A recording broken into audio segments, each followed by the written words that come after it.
Hello, hello. Happy Wednesday. Happy Thursday. We are back at it again with The Case of the Golden Idol. My bad for the delay. I kind of vaguely remember setting 9:30 last night. And then after I got off of Worlds of Aria today, I kind of laid down in bed. I was like, oh yeah, I got until 9:30. And then I got a call from you refused to watch the first stream. You missed some mystery. Hello, hello, how you doing? We found out that our boy Edmund Cloudley, he ended up investing all his time and energy into the Golden Idol that was taken by his pappy. And he used it to de-age himself and make himself seem like a god in front of all these cultists. And I think that's kind of where we're at. I think that's the short of it. It's just one man kind of keeping this thing a secret and pretending to be a god.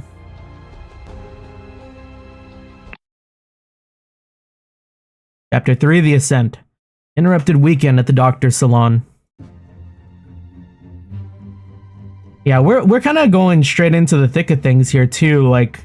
It was kind of nice starting because we had 4 clues, 11 clues. We starting with 36 clues tonight. What is even happening here? Someone got murdered? Nobody's holding a gun. Oh. Did a boomerang come in through the window and just hit this dude in the head? Okay, tea house, chess house, field, library, salon, flower bed, fountain.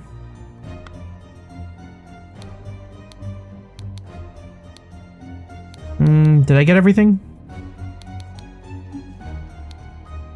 I think so. Usually it marks it off if you don't select everything. Oh, flower bed. Oh, nope, I got that. Oh, I guess I didn't. Oh lord, I did not expect something like this in our household. Oh, I wonder if this is the same guy. From all the way back then. Probably not. I seem to remember someone having a pair of shears though. This is such a mess. Ever will I clean the blood out of the rug? Oh damn, he's got them red eyes. Ha, Leopold. Your plan to frame Patu is sublime, but your missing button is more than enough proof that you did it. Constable, please escort this man outside. Oh, investigator? Also part of the cult because we have the ruby ring.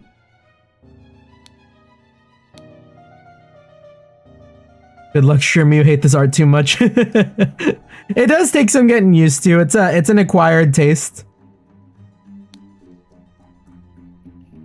The seal of the 12 Lemurian clans.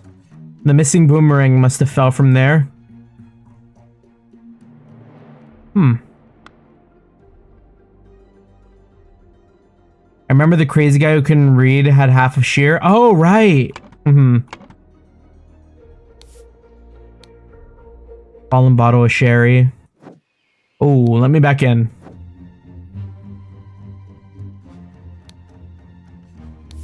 Psychoactive plants, drug symptoms. Oh, so he is drugged.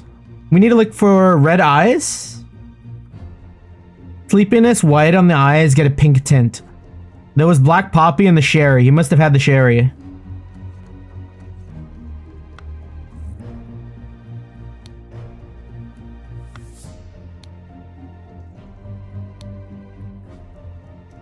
Listen, apologies for the shouting match yesterday. Let's continue our discussion at noon, Leo. May 8th, 1792, dear friend. The elections are over, so let's uphold tradition and have a leisurely weekend at my place with you and Leopold to discuss the Prime Minister's situation. Please join us on May 12th. Kindly confirm your presence, Dr. James Turner.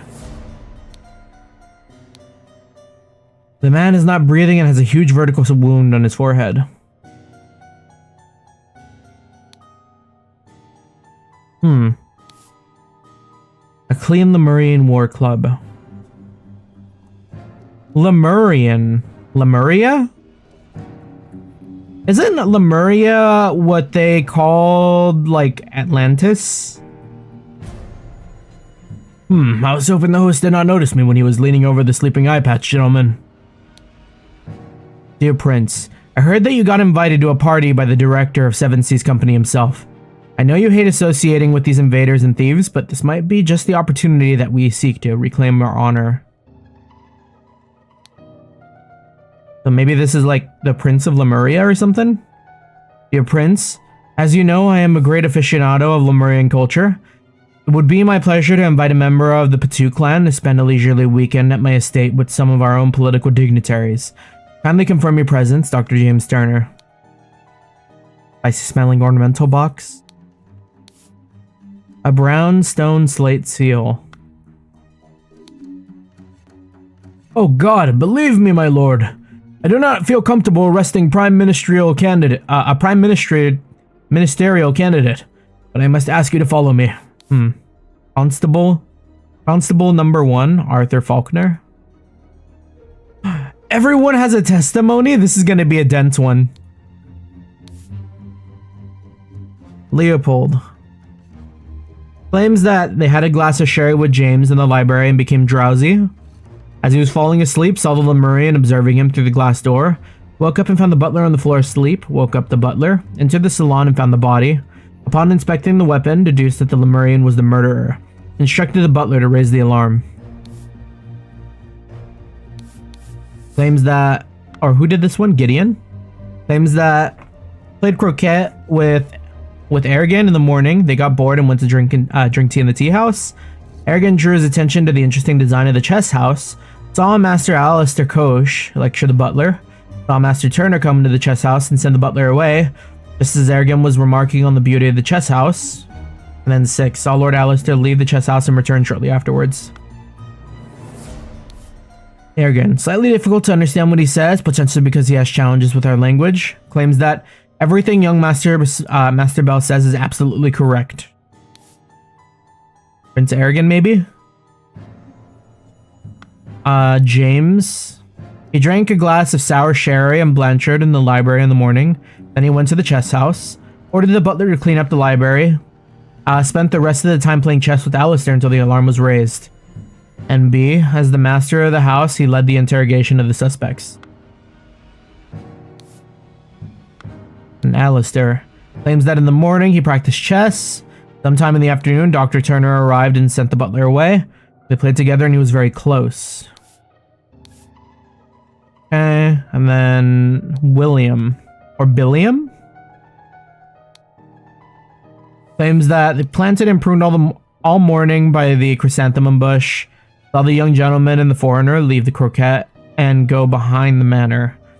In the afternoon, moved to the rose bush. From there, saw Lord Augustus leaving the fountain at around noon. Continued his work on the roses until the alarm was raised by Mr. Hill. And then Podrick. Served Lord Alistair in the chess house. His master arrived and instructed him to dispose of the spoiled sherry. Then to go assist Mr. Spade in the garden. On entering the library to take away the glasses, found Lord Leopold asleep. Suddenly was overcome by dizziness and fainted due to his weak heart. Oh, maybe he tried to drink the sherry. Did someone else here have pink eyes? Was woken by Lord Leopold and instructed to raise the alarm. Then saw the deceased lying in the salon.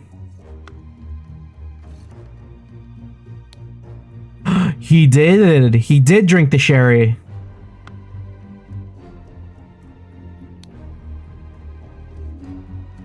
He stole his life just like that. The doctor's a smart man since he saw through his lie. Dear friend, at one of your balls you said that you would love to meet someone actually interesting. I'm having a weekend of drinks at my manor, and a prince from the 11th clan of Lemuria will be joining us. Please do us the honor of your company. Kindly confirmed, Dr. James Turner. This is outrageous. I thought you were an honorable man, Leopold. Not some Antiquitian agent trying to sabotage our friendly relations with Lemuria and provoke a conflict. James, this is preposterous. You know damn well that he was killed by that Lemurian savage. Yeah, okay. Did I read this already? Now that the elections are over, please join me for a leisurely weekend at the manor. I feel like I read that already. Oh, one of the buttons is missing, yeah. Who had it? Him? Why would he? We're missing one more clue. I don't think we're missing one more clue. There's a lot going on here. An unfinished croquet match on the grass field. 2 cups of spicy smelling tea, one almost empty, the other untouched. A game of chess, we do not understand that. London Gazette, May 11th, 1792. Who will be the new Prime Minister? The New Order Party has the most MPs, but it's clear the 2 old parties will form a coalition. This means either the Loyalist leader Blanchard or moderate leader Valentine will become the Prime Minister, leaving Lazarus Hearst and his party in the opposition. Oh, I love the motif of the music here.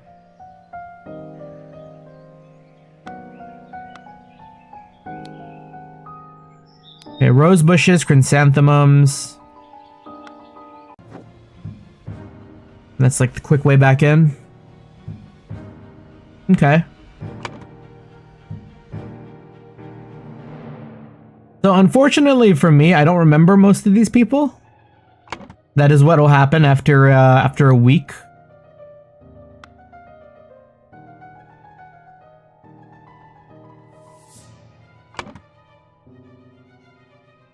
So we have to work through this another way.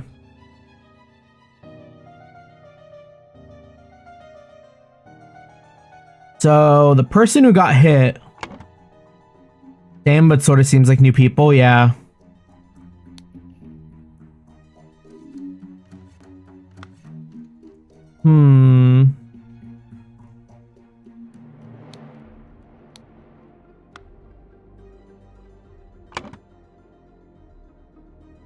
Okay. I like the faces though. Location of each suspect when the body was found. This one's gonna be nasty. But we can pick out locations. The gardener, what was their testimony? The gardener was Billiam, right? Billiam Spade?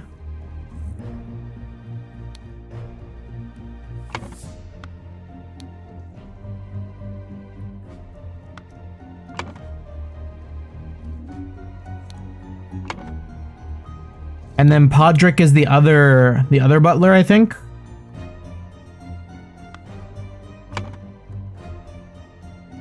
Oh wait, Billiam Spade is not the guy who's dead. Billiam Spade is the gardener. I don't know why I put it on him. Hold on. I think this is Billiam Spade. So this must be whoever came inside to drink. So this is Billiam Spade. The guy with the Majima eye patch.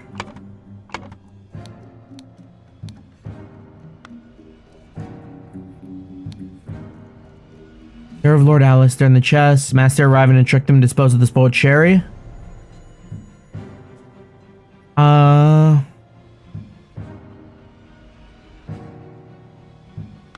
So it's Podrick something.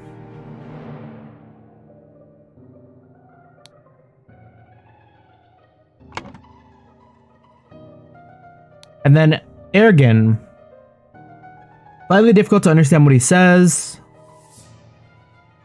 Everything Master Bell says is correct. Bell.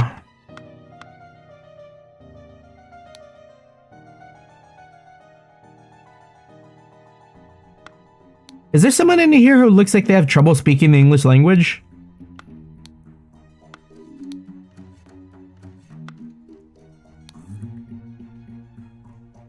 I know that's Arthur Faulkner. We can establish that one.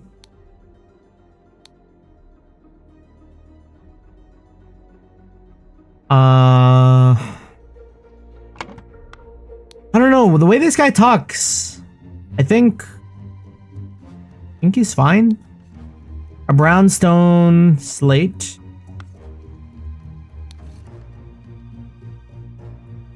A seal of the 12 Lemurian clans. 1, 2, 3, 4, 5, 6, 7, 8, 9, 10, 11, 12. Okay. 1, 2, 3, 4, 5. 1, 2, 3, 4, 5, 6. I wonder if the shapes are like the amount of edges are like the number of the clan. Maybe, I don't know. I mean, he's the Lemurian though, so I don't know. Maybe I can assume Arthur Faulkner is just like, oh yeah, he doesn't get English.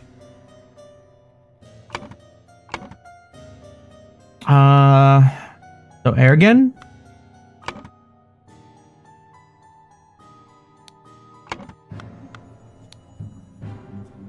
And do we have anything else here? A member of the Patu clan? Oh, Ergen Patu. Or Ergen 2. And then this is, oh, Arthur Faulkner. The master guy is, who was it?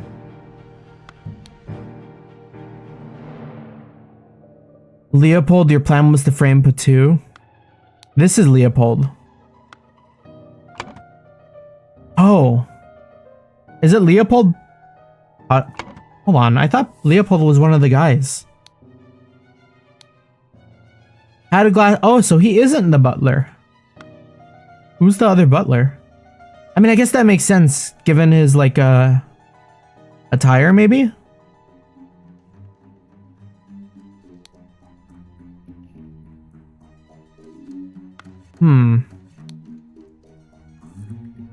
Your plan is to frame Patu is sublime. I thought you were an honorable man, Leopold, not some antiquating agent trying to sabotage our friendly relations with Lemuria and provoke a conflict. This is preposterous. I know damn well. You know damn well that he was killed by that Lemurian savage. I feel like they're all talking to him. Maybe for now then, we'll just say this is Leopold. Leopold.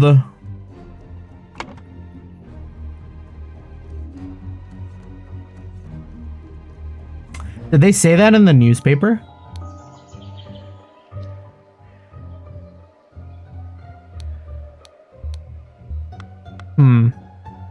Could be one of these. Blanchard or Valentine?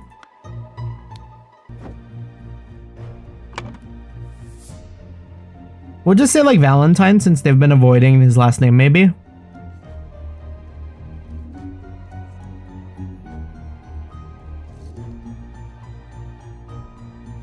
So who's the body?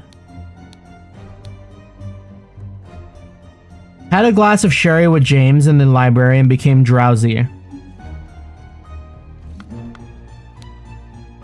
He did have a glass of sherry.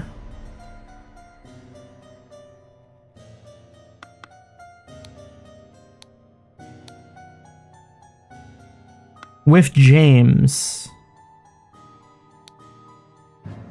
Maybe this is James then? However, we will clean the blood out of this. Oh, he must be the other guy then.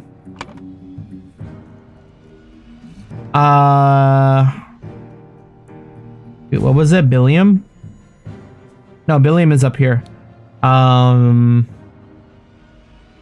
Spade, and...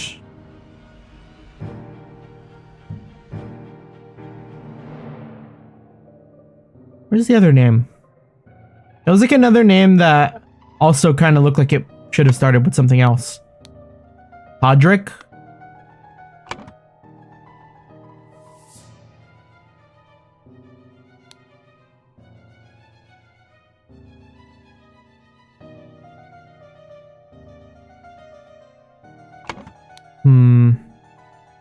The doctor's a smart man since he saw through his lies. So one of these guys is the doctor? This is the doctor. James Turner.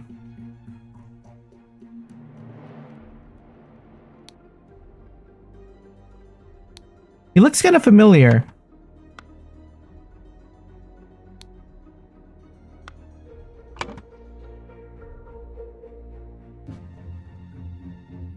Okay. Which leaves... I think this was Augustus Koch. Right? Hold on, a little bit of meta, I guess. Because that's this guy. James Turner. Oh, Alistair Koch.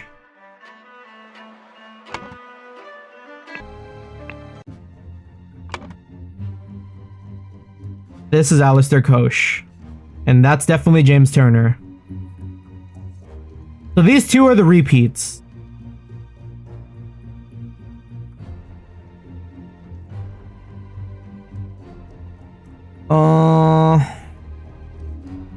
Who do they kill?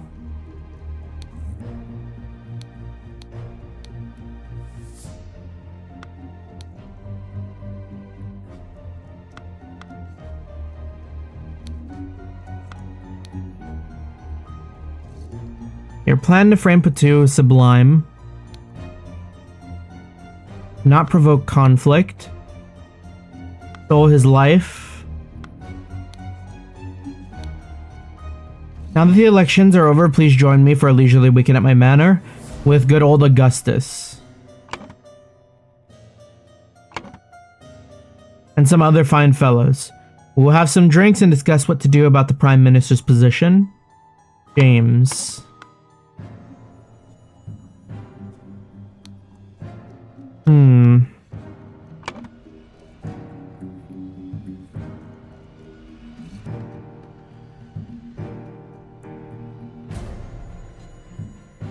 We might be able to deduce a name by just putting names in here.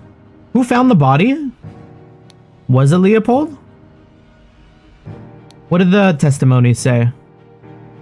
Entered the salon and found the body. Leopold found the body.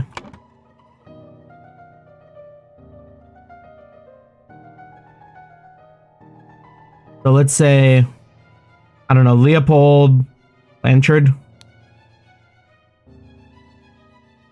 The weapon was a... Could it have been the boomerang? I mean, it feels like it's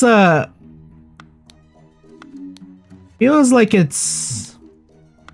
It looks like the boomerang.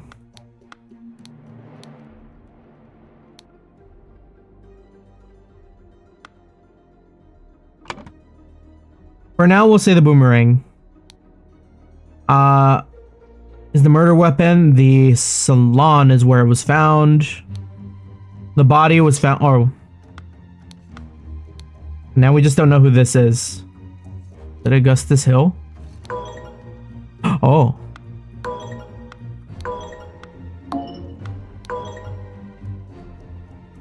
Who was the other guy? Valentine.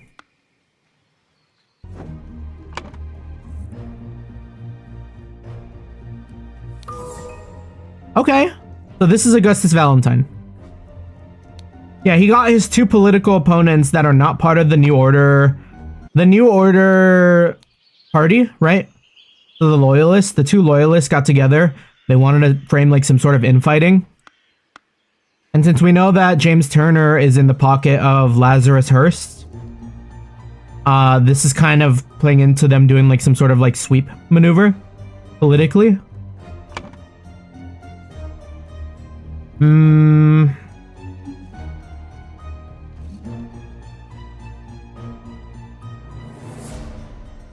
Leopold Blanchard. Augustus Valentine. So now we just need to figure out the rest.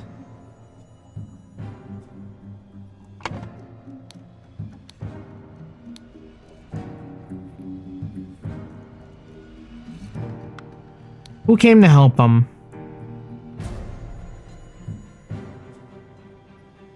Until the alarm was raised by Mr. Hill. Do we have a Mr. Hill?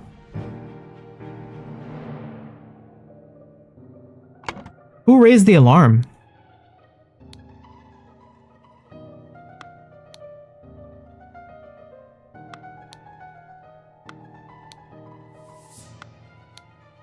Instructed the butler to raise... Oh, okay, so this must have been the other butler. So it's Podrick Hill. Which only leaves a few other names. I don't know, Gideon Bell and Arthur Falconer. Yeah, okay, cool, cool.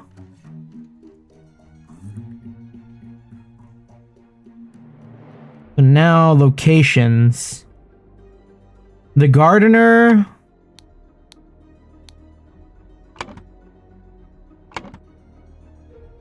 Was at the rose beds, the flower beds. The butler was... Where was the butler? In the salon? Was woken by Lord Leopold. Yeah, so he was in the salon. The doctor spent the rest of the time playing chess with Alistair until the alarm was raised. The chess house. The loyalist.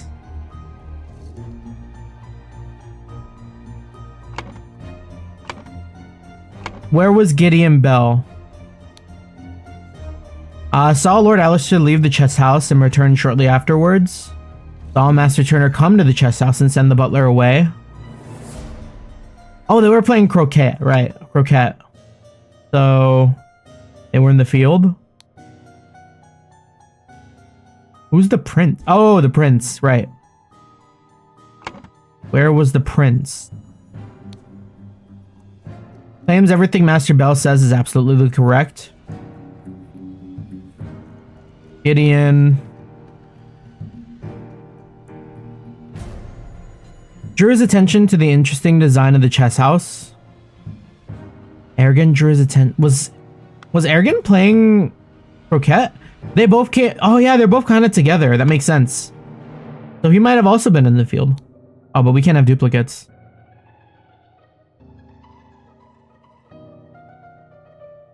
Oh, we can have duplicates if it's a salon, though.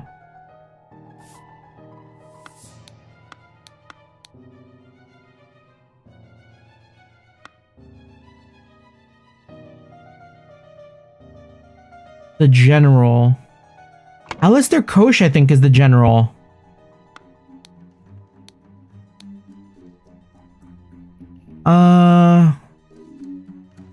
They were in the chess house too. I mean, in the morning, he practiced chess at the chess house and educated the butler on his lack of military training. Sometime in the afternoon, Dr. Turner arrived and sent the butler away. They played together and he was very close to winning when the alarm was raised. So wouldn't that mean that... Oh, right. We can't have doubles. General. So, field? Field? And where was Leopold?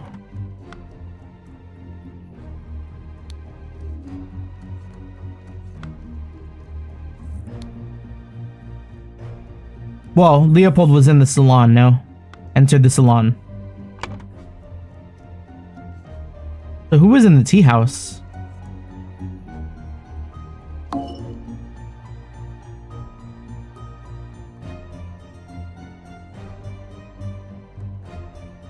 Someone was in the tea house? Is someone else drank a glass full of sherry? A full glass. And what's going on in the tea house? 2 cups of spicy smelling tea, one almost empty, the other untouched. There are only 2 drinks that have been drunk here. Both of them had to have been laced with black poppy.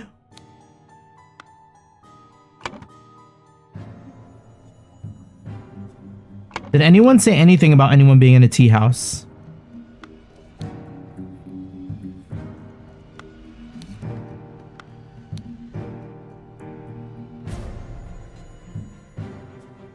They got bored and went to drink in the tea house. That's very early.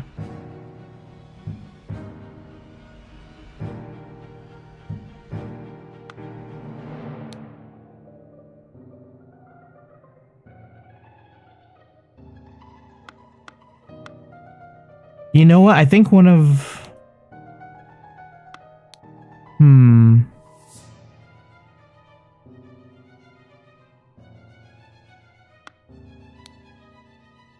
Suddenly was overcome with dizziness and fainted due to his weak heart.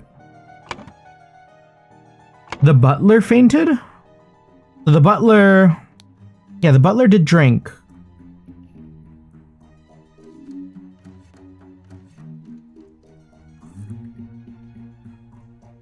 On entering the library to take away the glasses, found Lord Leopold asleep.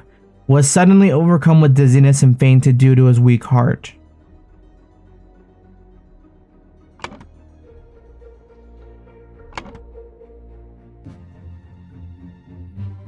Why was Leopold asleep? Leopold was asleep.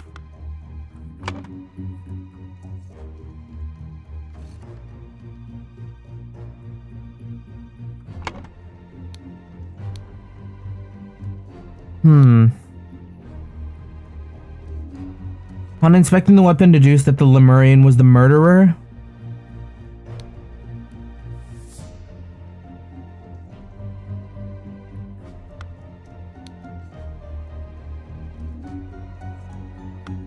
And what did he say? I hope the host did not notice me when he was leaning over the sleeping eye patch gentleman.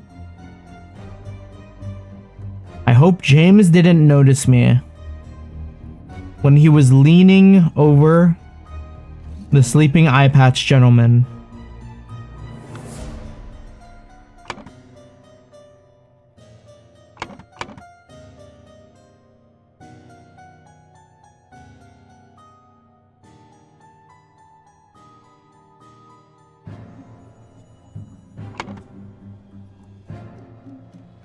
Could that be the library? Because who was in here?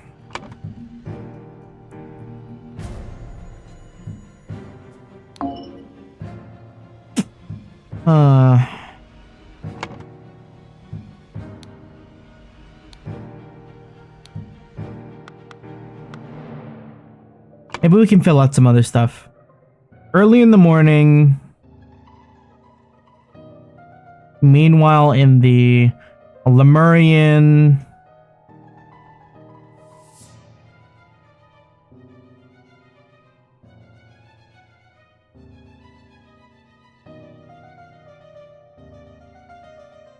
Boomerang? Killed. Meanwhile, in the salon.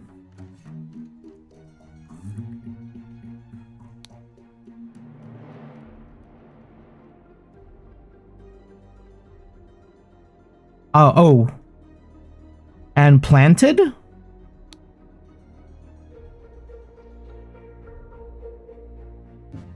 Planted from the salon?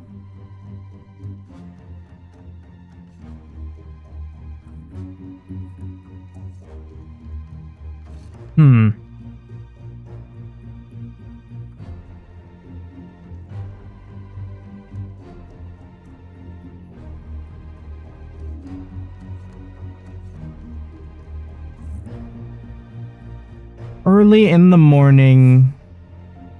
Early in the morning, someone had tea or sherry and fell asleep really fast in the testimonies. Okay, Leopold had a glass with James and became drowsy. So early in the morning, James and Leopold. James Turner and Leopold Blanchard. Early in the morning, James Turner drugged Leopold Blanchard in the library. Yeah, in the library. and stole a button. Meanwhile, in the salon,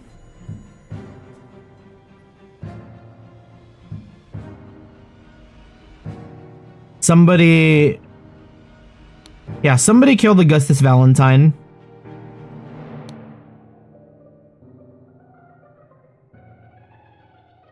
But who was it?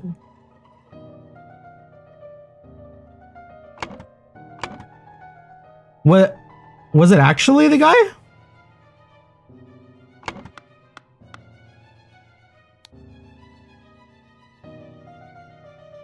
I hope the host did not notice me when he was leaning over the eye patch gentleman.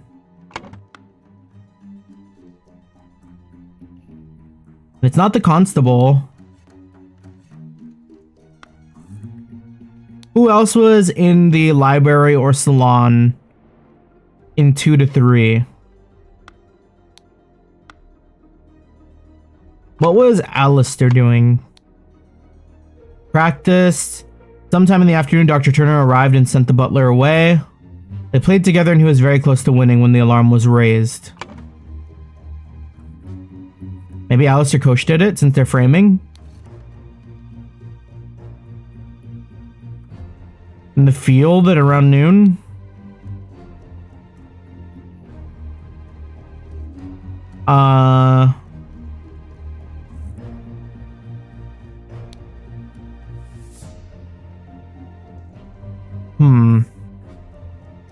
See, this is where it gets tricky. There's so many blanks here.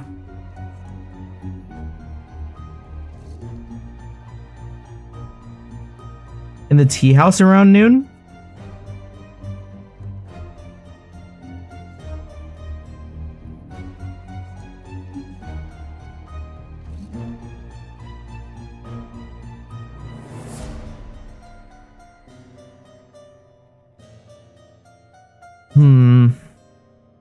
I feel like the top is right.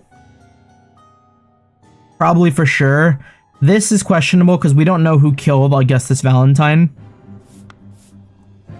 Someone definitely planted. Probably planted the boomerang. A huge vertical wound on his forehead.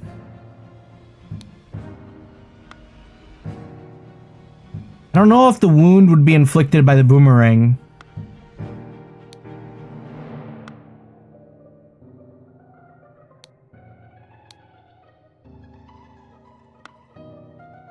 Slightly grassy garden shears.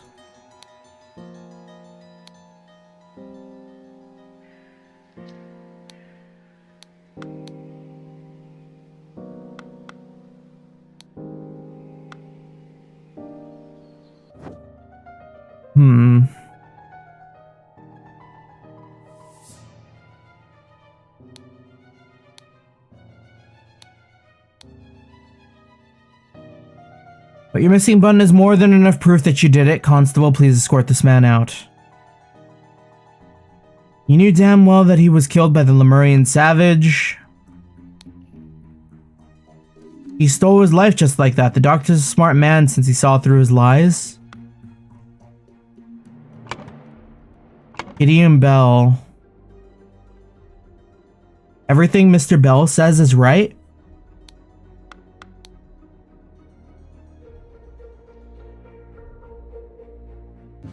Sudden or surge of energy, vocalization of all your thoughts, twitching aggression, hyperconcentration on one thing, lost perception of time, rapid blinking, an illusion of unity with the universe, increased appetite and hiccups, black poppy, sleepiness, wide in the eyes, gets a pink tint.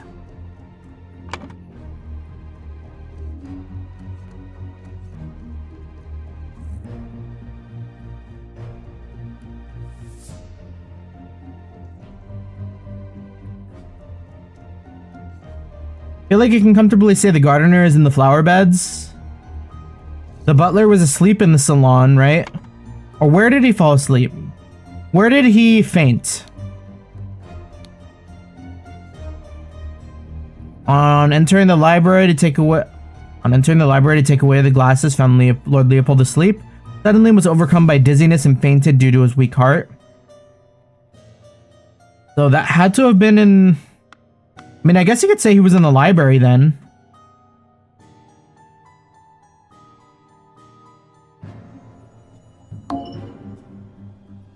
The doctor... James... As the master of the house, he led the interrogation of the suspects.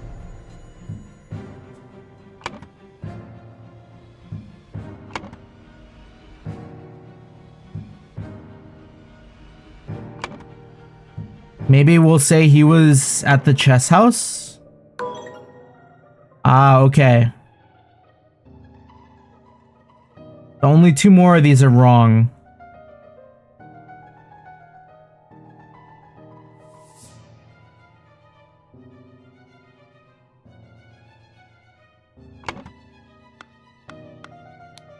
I think he spent his entire time on the field. The prince is joining us. Please do honor the company. Gideon played croquet in the morning with Ergen. They got bored and went to drink tea at the tea house. Ergen drew his attention to the interesting design of the chess house. Saw Lord Alistair Koch lecture the butler. Saw Master Turner come to the chess house. And send the butler away. Just as Ergen was remarking on the beauty of the chess house. Saw Lord Alistair leave the chess house and return shortly afterwards. So they never left the tea house?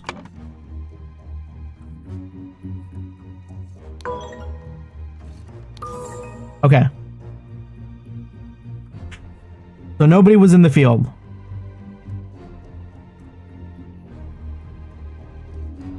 We're almost there. We're almost there. Meanwhile, in the tea house at around noon,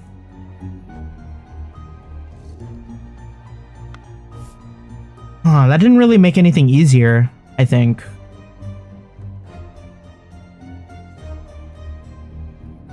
Did the butler do it?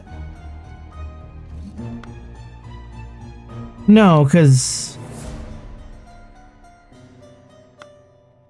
So it couldn't have been him.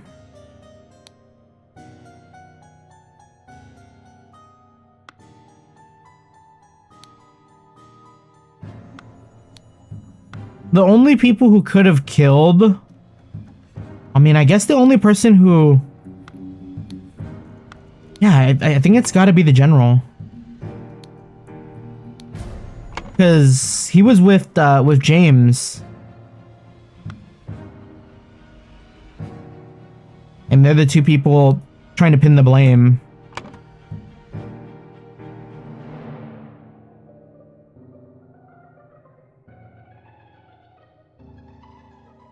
Or meanwhile in the salon, Alistair Koch killed Augustus Valentine and planted a Lemurian boomerang from the salon. Okay. And in the tea house at around noon. What time is it? The sun is out like this. Maybe it's around noon still? Can we just like assume it's like Gideon Bell? Gideon Bell.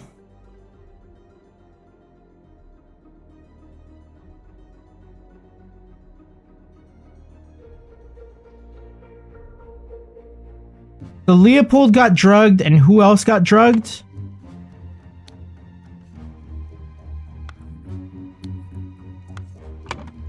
Leopold and Podrick. Wait, someone drugged Podrick. Where does that come into play?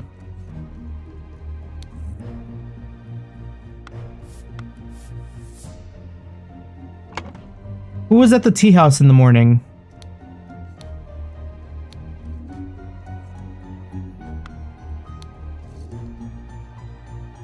So James, I know they drink sherry.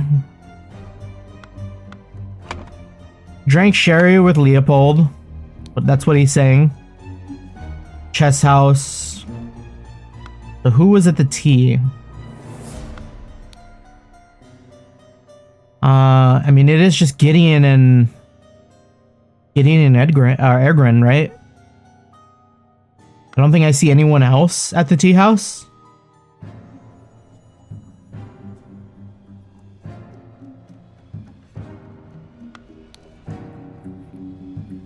Yeah. So when did Podrick, what's his story again? Podrick Hill.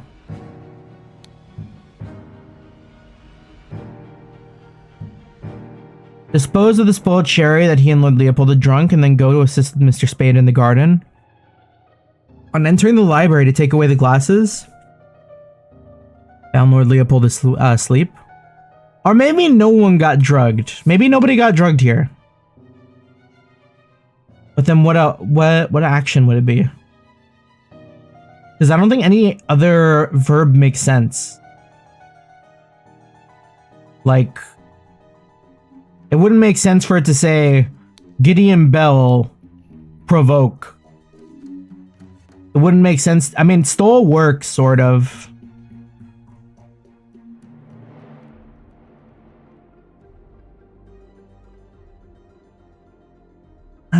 I don't know if stole work. Nobody else got killed. No, frame is just like frame. That doesn't make sense. It's either drugged or stole.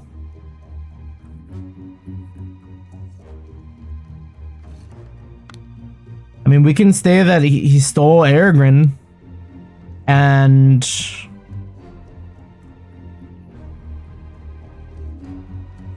I don't know, planted the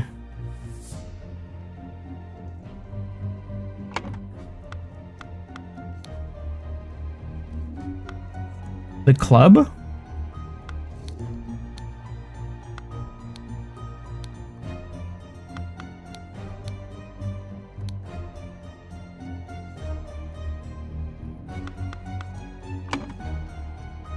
I don't know. On him to provoke Leopold Blanchard? Yeah, that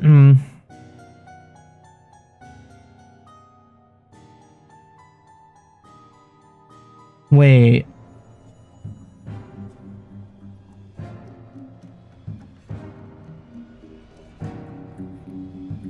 Maybe planted the boomerang? Let me think this through. I don't think these two factor in at all. Maybe in the salon. Maybe it's the salon again. In the salon and around noon.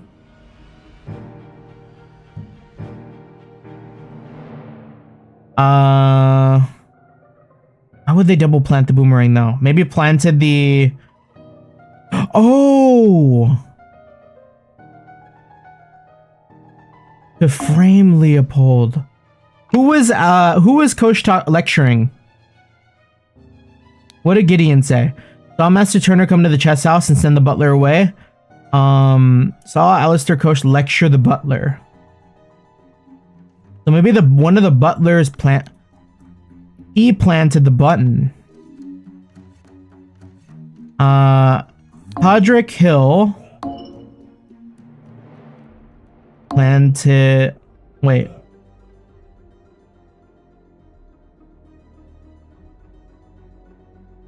At around noon, Podrick Hill stole...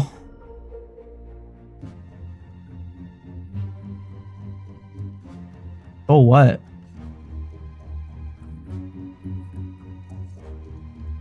Because we can't put anything else here. It's weird that there's two names here, you know?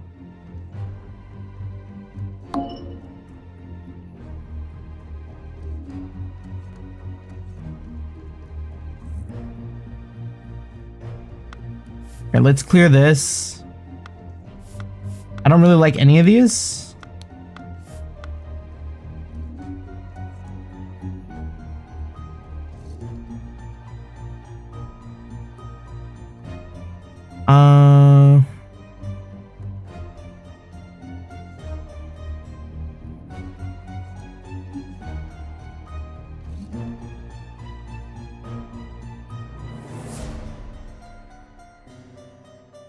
Oh!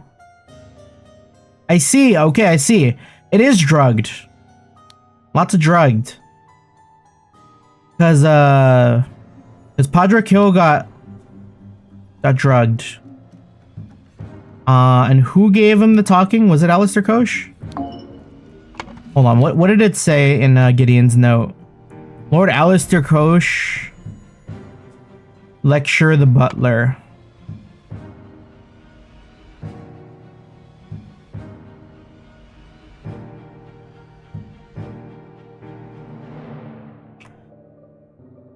Meanwhile, maybe it's not. Did James Turner... Maybe James Turner did it? Early in the morning, they drugged Leopold. Leopold fell asleep. Then James Turner went into the salon and killed Augustus Valentine, maybe? And planted the Lemurian boomerang from the salon. But why would he do that if he already had the button and get someone else to plant that? Doesn't make sense. So I don't think it would have been James.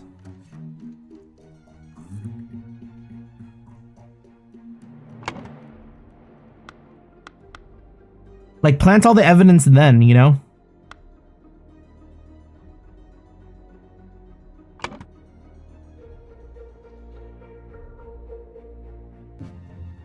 I feel like there's something going, something about it right here.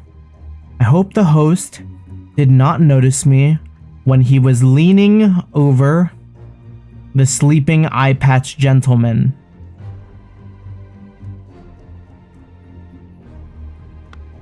Oh, and Leopold said that he was looking at him through the window as he was falling asleep.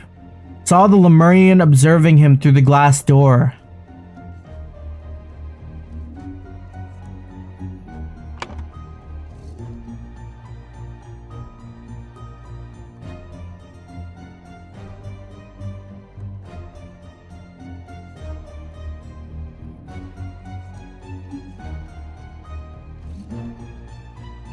I mean, I know that just means that this is true, but that doesn't solve anything down here.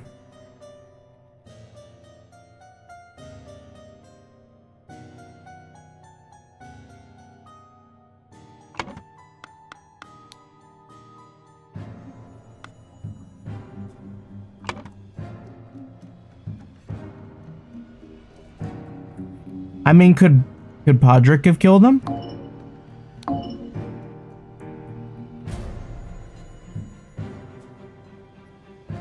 Alistair Koch drugged Pod... No.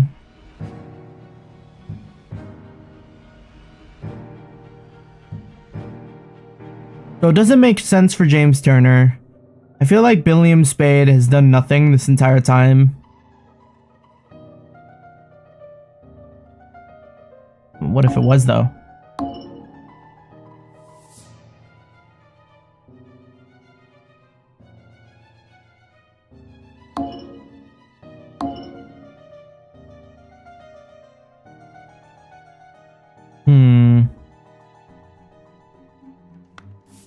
Yeah, Ergen Patu and Gideon Bell feel safe. I don't think any of them have anything to do here. Which really just leaves Alistair. It just leaves Alistair Koch here. In the salon at around noon.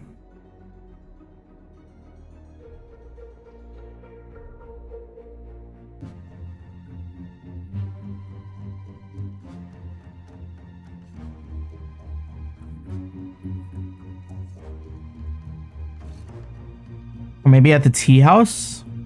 At the chess house?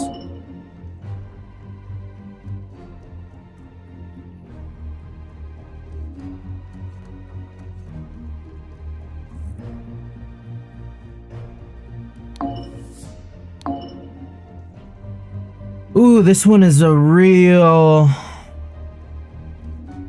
stretch here. I think this is right, though, to planted the button on him to frame Leopold Blanchard. Like, I don't like this. This is where it's kind of iffy.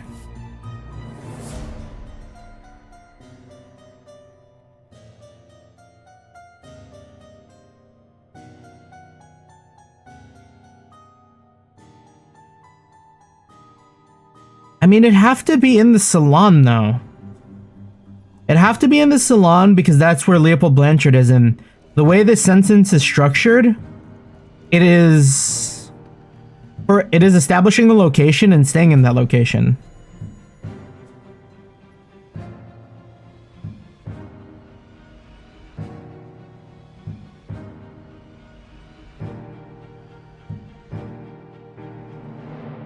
I don't know, maybe James Turner drugged someone, right? We'll just say that it was Audric.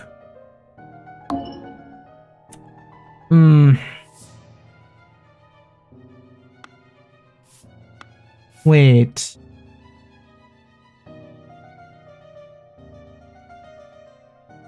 Maybe I have this mixed up. Maybe this is later.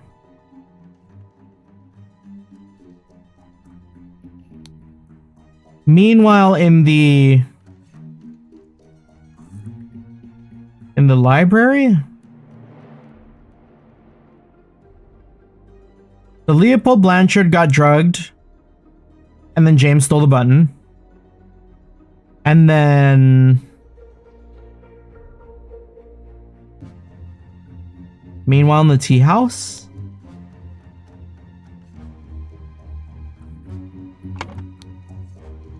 the doctor's a smart man since he saw through his lies. What is Hill's relation? Is Hill part of this faction?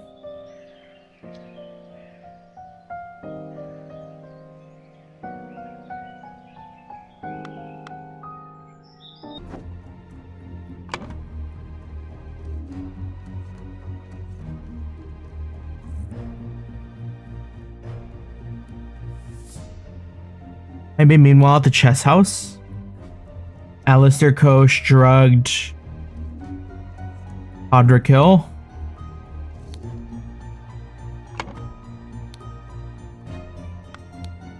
This is such a mess. How will we clean the blood out of the rug?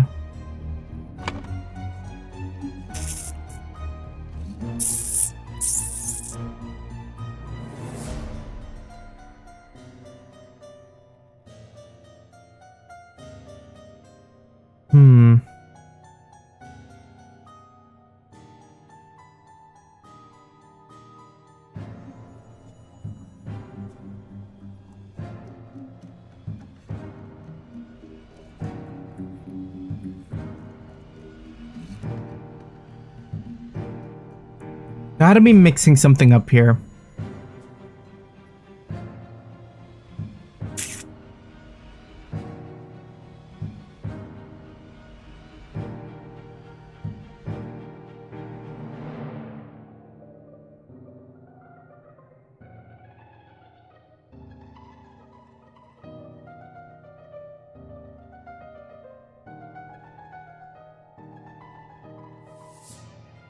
You know, it could be the seal. Maybe the seal got planted on Ergen?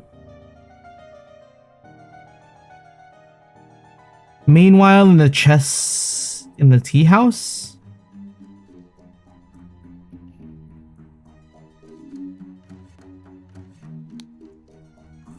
Gideon Bell planted. No.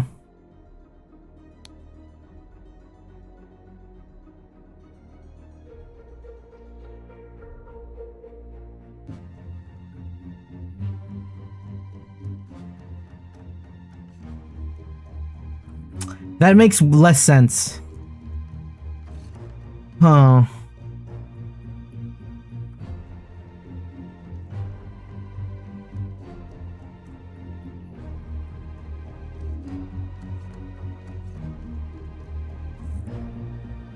Meanwhile,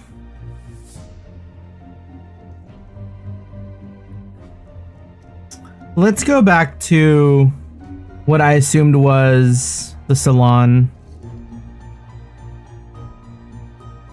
But Alistair Koch was always at the chess house in this instance.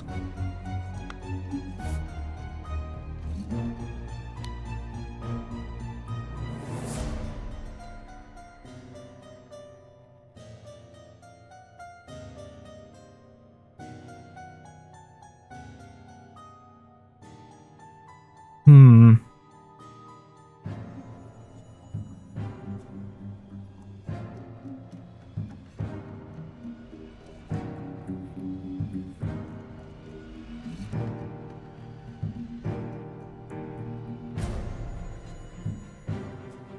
Yeah, because the only words that make sense are drugged, planted. Goal just doesn't work. Like stealing someone, that doesn't make sense.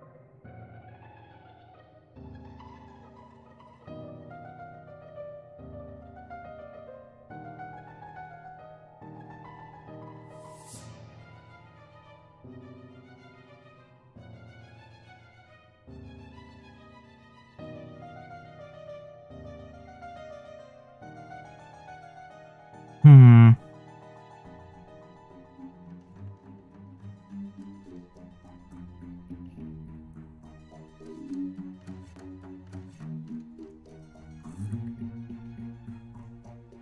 Meanwhile, in the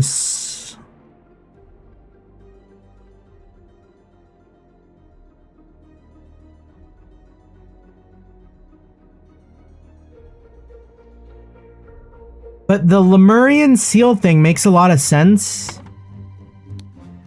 Because, like, planted the boomerang. I think the boomerang was the weapon.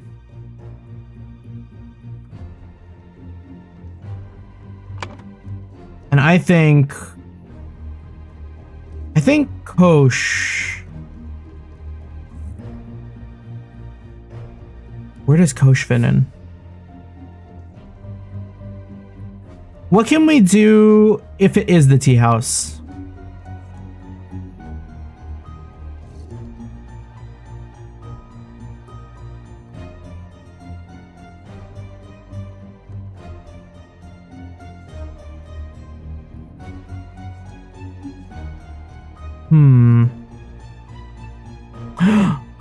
Wait, could this work? Does anybody know he has the seal?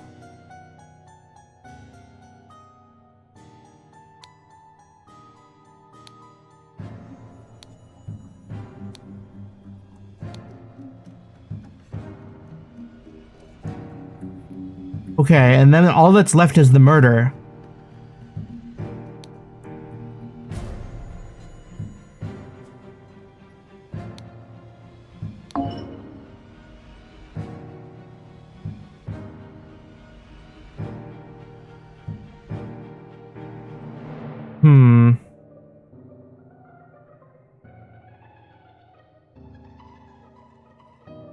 Yeah, James Turner drugged Leopold Blanchard in the library and stole a button. Yeah. Meanwhile, in the tea house. Oh, wait. This is flipped. Oh?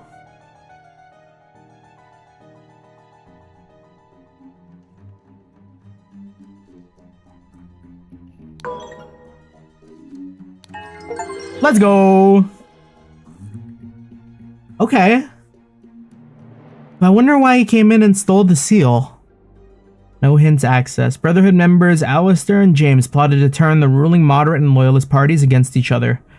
Over the course of a weekend at James's manor, Alistair murdered the moderate leader and James framed the loyalist leader.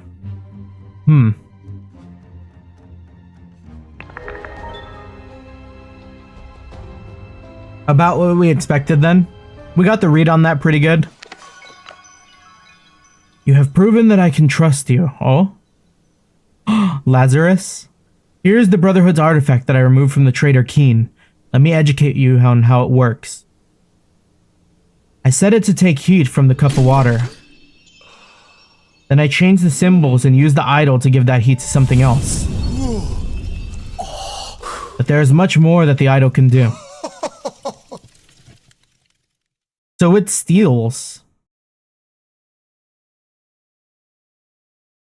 It doesn't make anything from nothing. It always does something and reacts and does the opposite after. That's kind of cool. But that means what happened with What happened with Walter then?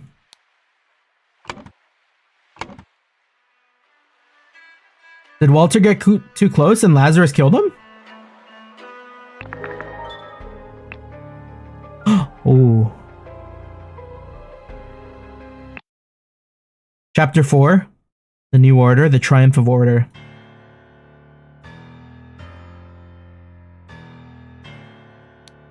Whoa.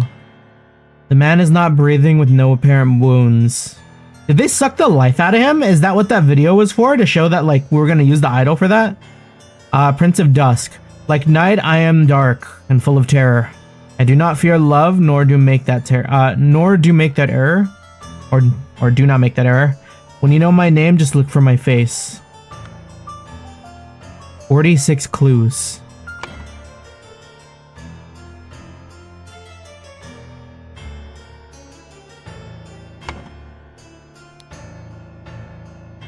Poor bugger, I've never seen so much merit removed in the tribunal. Some mistakes are very costly. An Albion Frank banknote. Mr. David Gorin. David Gorin is a very familiar... Oh yeah, DG, right. This is the guy. 1752, Enforcer, the Order Party. History of infraction and obedience, had a secret compartment in his office locker, denied the existence of the secret compartment. Loyal service and low ranking position to Order Party, plus 10 merits.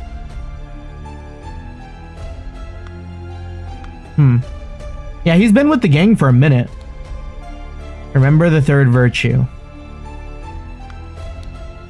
Remember the second virtue?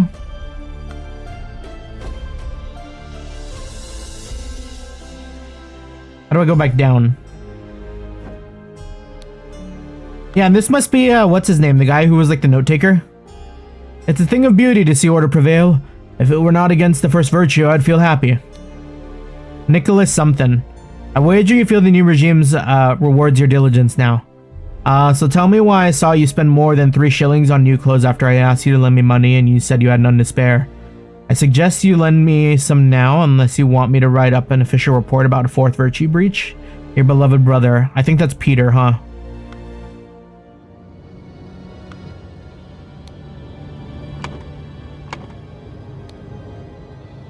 Peter Maker? Or Peter something? I don't know. Well, this is definitely Nicholas Maker. Record Keeper, the Order Party. History of infraction and obedience. Labeled the protocol as being on Thursday, even though it was on Wednesday. Damn, you got hit pretty quick with in this group. Took a double-length lunch break in the office. Loyal service in low-ranking position to the Order. 4 points. Okay. Weekly Order Party of People's Tribunal. 42. 1795. 6 culprits are brought to the tribunal. Opened. Each culprit charges are evaluated and merit changes are calculated. The first merit extraction starts, second and third. First, second, and third. This was the first. Are these other culprits? I feel it in my bones that I should have drunk less. Now we poor souls experience God's wrath. What tribunal? This tribunal is a farce. They spread lies that my pure love is merely lust. And what do they even know about true art? Such a relief that they decided not to push any fashion changes. I hope the process is not painful.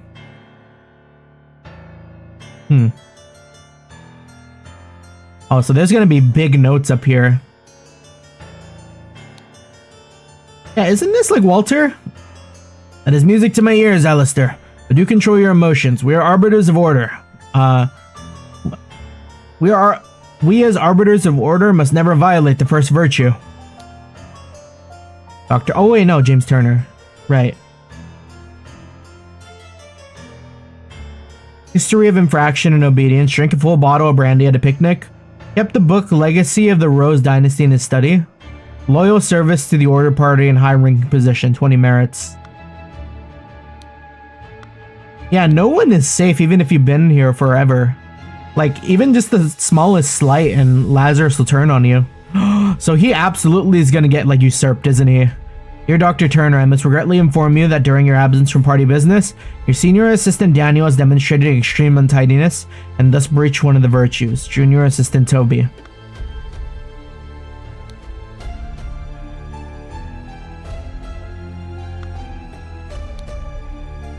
What are you insinuating, James? I would never breach the fourth virtue. You know damn well that I keep no secrets. Alistair Koch, 11. He's on thin ice. Despite being 20 merit bonus. Slapped the sergeant in anger, listened to marching music in his manner. Loyal service to the order party in high-ranking position. Arbiter.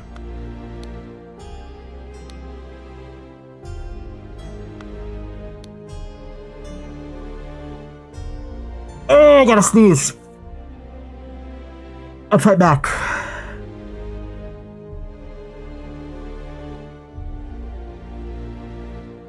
I'm good. I'm not. I'm fighting for my life out here. Dear Arbiter Koch, I'm ready to inform you that our regiment's colonel was seen with another officer's wife.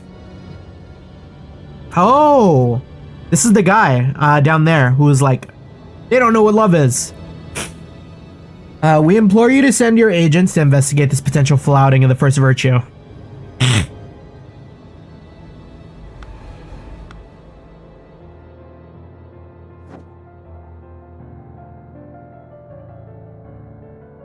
Oh, that's cool. Where are the eyes? Because these windows obviously lead somewhere, right? Because it has to have line of sight on whatever it's doing. The first virtue is something to do with love. Okay. Silence. You will perform your function as much as required. It is paramount to ensure order in our new society. And it's set to do something here. Some of these guys look like kids. Remember the second virtue. Store confiscated objects and evidence according to the virtues breached. Brandy and opium. Something about the first virtue is about substance abuse. The second one is maybe like vanity or like gluttony. 3 pounds of butter delivered. Or greed, maybe? I don't know. Third has to do with the arts. That's a neat picture. I fuck with that. Oh, and then this is Gideon Bell, right? Portrait of Gideon Bell painted by Jasmine Nightwings in 1794. A book titled Stories and a book titled Autumn Tales. In all truth, Lord High Arbiter, I would prefer story no more than this. London Gazette, March 13th. Since the year 1792, when it gained a majority in Parliament and liberated our own government from multi-party chaos, the Order Party has worked hard to improve society. Despite the vast popular support for the party, His Majesty refuses to acknowledge the authority of the party's tribunal. Oh. High Arbiter Lazarus Hearst has announced that in 2 months, the party and its supporters will participate in a peaceful march to the king's current residence to demonstrate their virtue of moderation. So the crown doesn't acknowledge the Order Party. I'm honored to help the party upkeep the 4 virtues. I only hope sitting here all day does not count as sloth. Sloth must be one of the virtues there. Indulgence, okay. And too bad literature's forbidden. That's crazy. There are worse jobs than this one, and thank God tobacco's not considered an indulgence. A bit boring though. Too bad literature is forbidden. So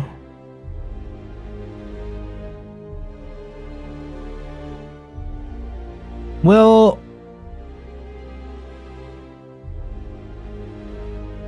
think about these. Bangor Quinn. TOS? Claims he had no wife, has a painting depicting a naked person in his house, broke his wife's favorite teapot in anger, was observed spending a night with neighbor's wife. Walter Keane. Flirted 3 times with different married women during the party convention, wore ridiculous headgear at 5 public events, claimed he had not betrayed High Arbiter Lazarus during his ritual ascendance, expelled from the Party of Order. I feel like Walter Keane's gonna come back. Mr. Lothar Richards.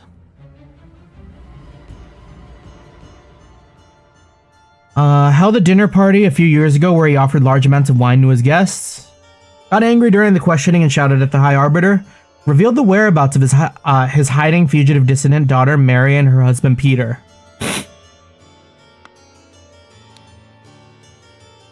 Josh Bailey. Left his work at Tannery early. Drank excessive amounts of gin at the Scrawny Cat. Drank excessive amounts of rum at the Old Oak. Approached a married woman with an indecent offer. Denied 4 times during questioning that he had done these acts. Horace Webb. Has not held down a job since the new regime evaluated his 60 instances of non-work. Claims he works in his castle helping his servants clean it. Possesses 15 books kept in his private library. Expressed willingness to donate his castle to the party. 200 merits.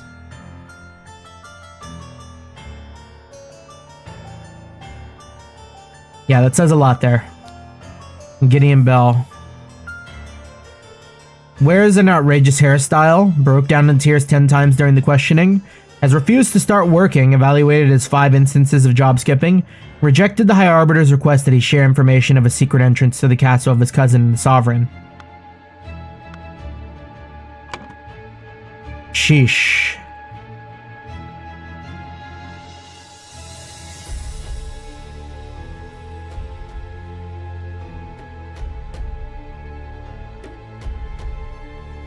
Okay.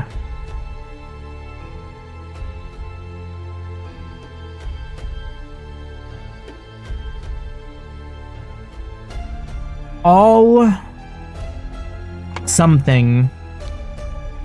You would never breach the 4th virtue, you know damn well I keep no secrets. Is the virtue of truth.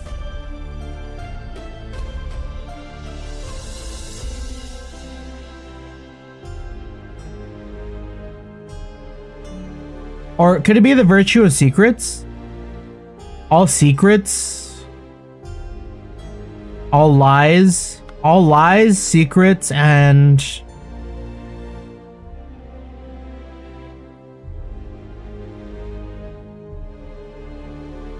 yeah, I don't know.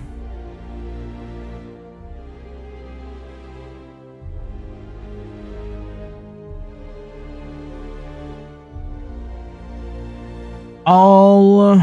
what was the second virtue?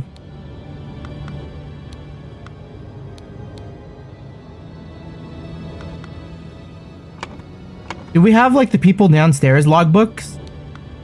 No. This must have been Gideon, huh? Or I don't know. Remember the 3rd virtue. Remember the 2nd virtue. This must be like sloth. The virtue of... so I think the virtues all have to be positive, right? Virtue of diligence.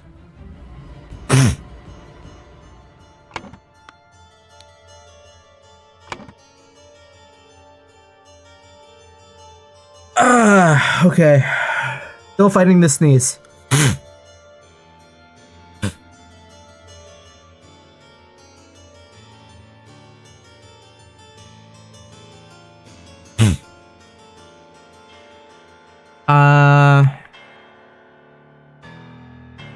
Maybe beauty?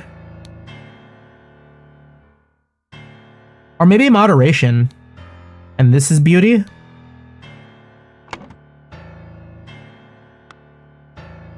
Do we have something that shows the first one? The first one is moderation. Because excessive drinking will do it. Excessive indulgence.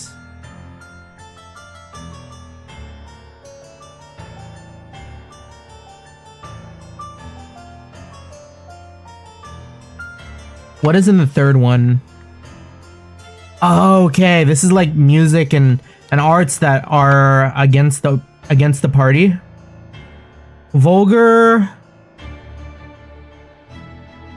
music. Untidiness at work, untidiness. Mistakes. The music, art, and Fashion?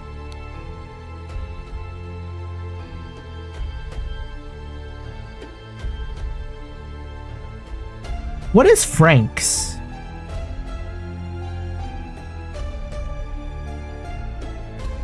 Oh, it's a type of money?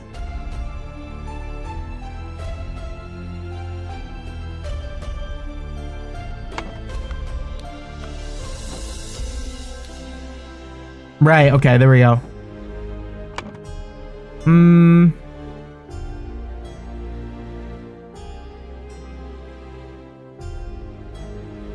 Excessive.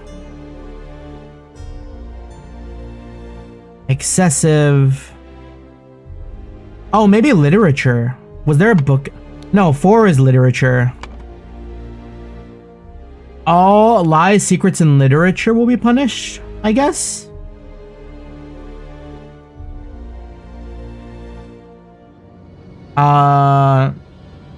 Excessive. Are the people down? Do the people down here have less money than the people up top?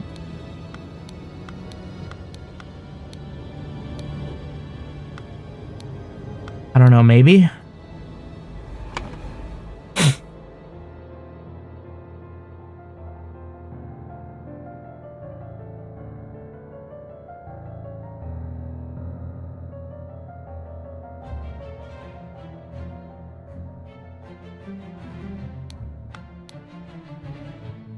Excessive lust.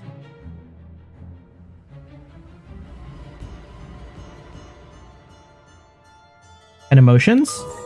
Okay, nice. We got that right. First try, too. Okay. So as far as punishment,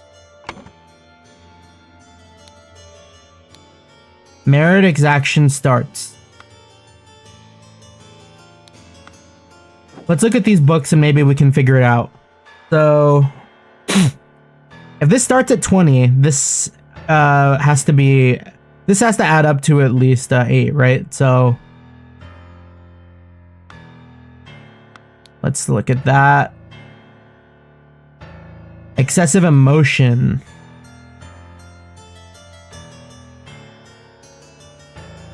And this has to be at least 9. So one of these costs more than the other.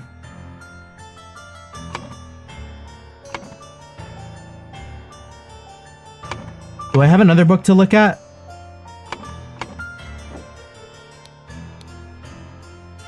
Pen. Took a lunch break, a double-length lunch break, labeled protocol being on Thursday, even though it was Wednesday. So mistakes and sloth, that's just 2, so... That means this must be 3 and 3. So that's minus 3 merits. I can feel confident in that. Denied the existence of a secret compartment. Had a secret locker, so this must be just 1 demerit? Man, 1 demerit for lying is crazy.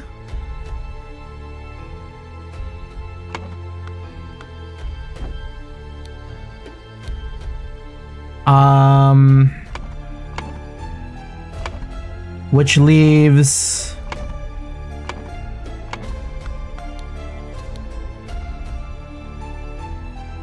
Drank a full bottle of brandy at the picnic. What was... Go down real quick. Yeah, these were all just sloth. That's nothing.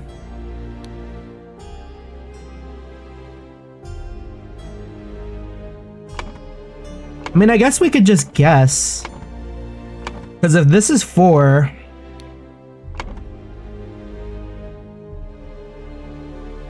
This could be like... No, this could be 6 and 2?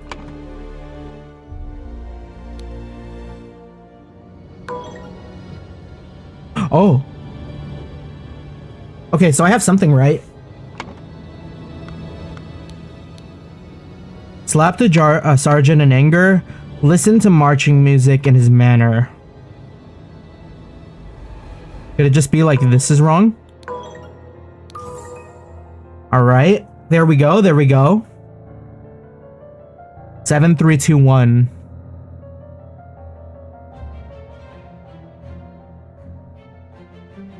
So what do we want to fill out here? Hangar Quinn received... Oh, it wants us to figure out... Claimed he had no wife. So that's a secret. -1. Let's just say he's in the negative then. Because there's no positives here. Painting depicting a naked person. Do they consider that art or do they consider that lust? Probably art. You got that naked dude on the toilet. So that's 1, 3, 10, 17.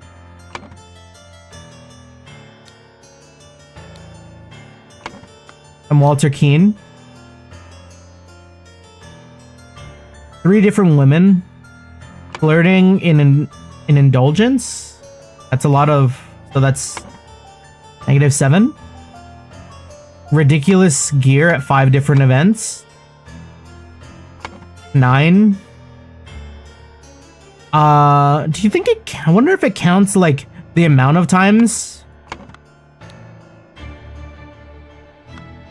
Maybe. Here, let's consider that it is. So 21. 31. 32.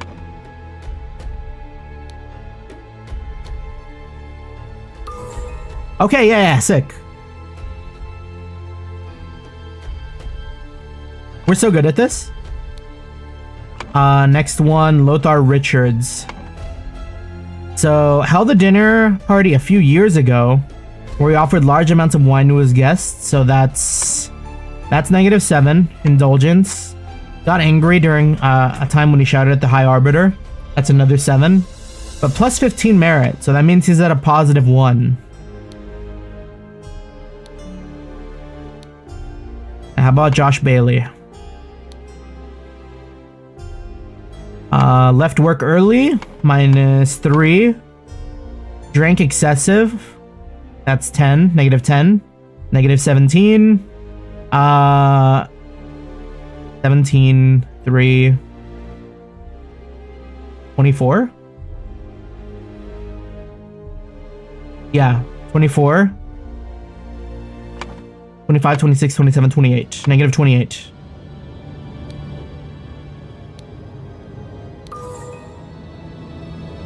We are mathing out here. This is fucked up. I didn't sign up to do math.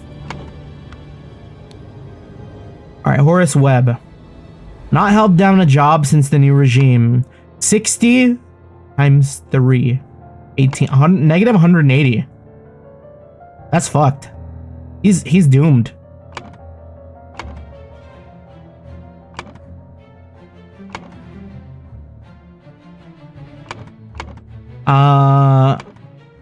-181. And then 15 books. So -200. Wait. I shouldn't have added the 1. That's fucking me up. So -180. Yeah, 210, 211. So -11 merits.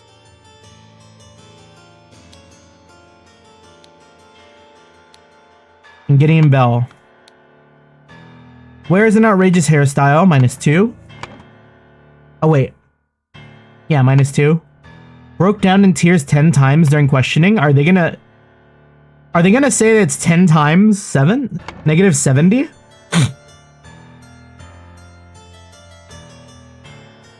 Has refused to start working. So -70. -72. Well, let's just do -70.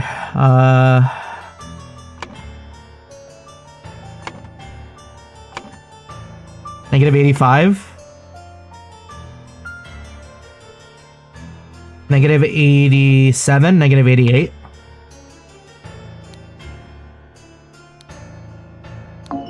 Oh.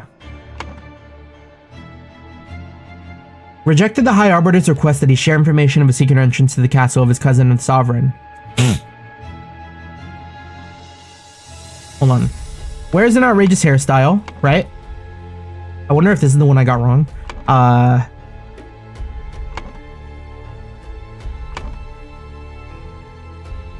So -2.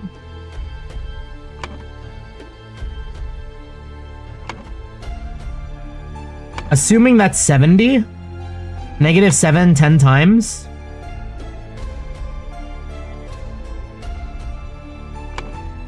-70 and that's 85, right? 5 times 3 is 15, so 85, 86, 87, 86, 87, 88. Okay, so maybe Gideon Bell is right. And this one's weird because we had to do a lot of math for this one. 60 instances of non-work. So 60 times 3, 6, 12, 18, 180. 181. Well, 180. Then it's 210 for... Oh, no, it's literature. Whoops. So 180, 190, 195, 196. So he's at +4.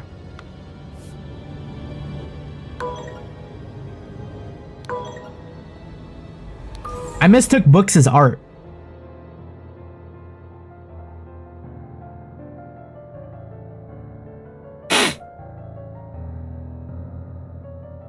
How many years have passed since the order has taken... This has got to be years. What year are we in? This is 1795. In 1792. So, what, 3 years? 3 years have passed since the Order Party has seized power during a tribunal.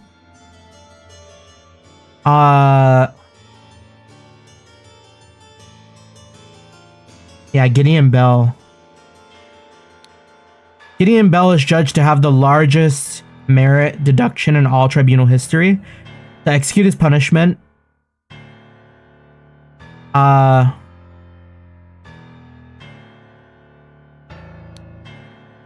execute his punishment, idol was used on him and he lost...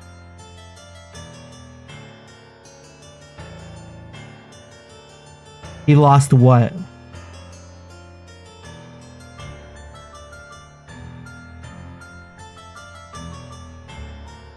Oh, he's flat. Bro got deboned. That's crazy. What does this say?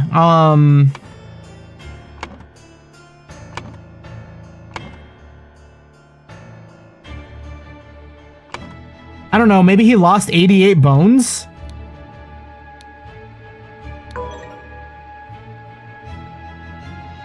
It's gotta be the number. How do we judge how many bones he lost?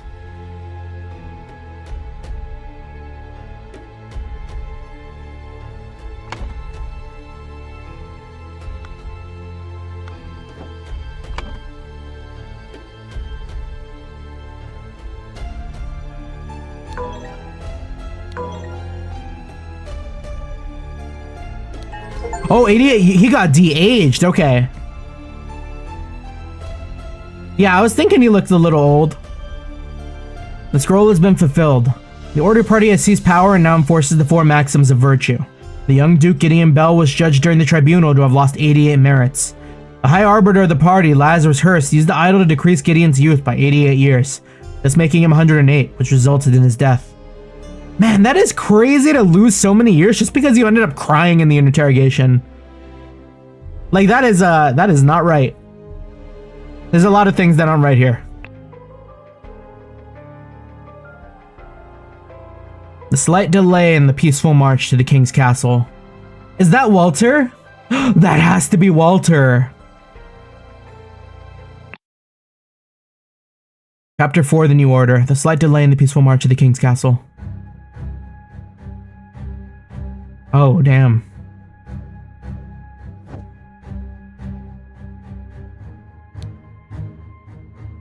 Yes, Comrade Lazarus has not yet returned for several hours. Armadalister and James have gone to find him. If they do not return, we will organize more search parties to find the lost. Lazarus could be dead?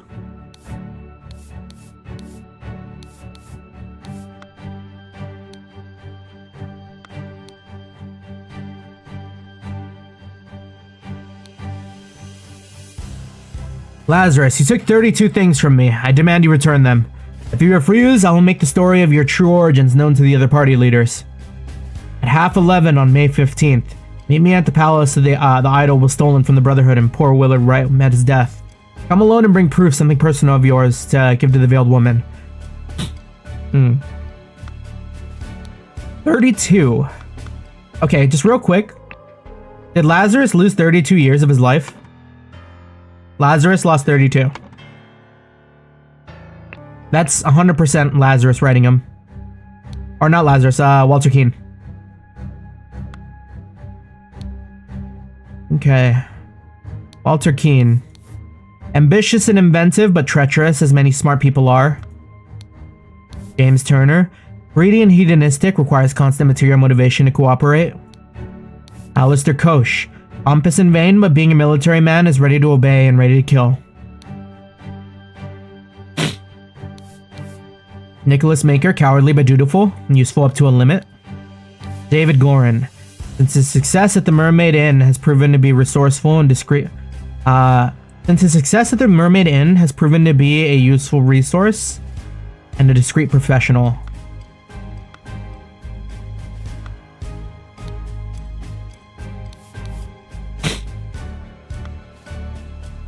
Okay, I think that's everything here. Or maybe not. No, that's gotta be everything. What's going on here? The regime has to fall. It has taken everything from me. A watch that is ticking and showing 12:15. Navaja Blade. 1795, May 15th. Capital Route morning report. At 8, a newfangled insurrection carriage passes by. At 8:30, an individual in the insurrectionist uniform passes by on the new two-wheeled contraption. On 10:15, 2 individuals in insurrectionist uniforms pass on horses. Yeah, so the new order is the insurrectionist, I guess. These are two-wheeled contraptions. Yeah, because they're going against the crown. Wait, why does he have the idol? Are you not working, you worthless piece of garbage? I'm doing the same thing I saw Lazarus do during the Merit execution. Is it cracked?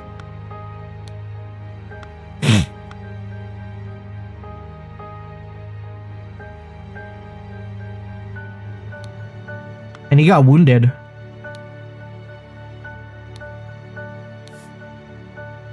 A man in a helmet with numerous cuts on his body. He's not breathing. A slightly dented saber with some blood on it.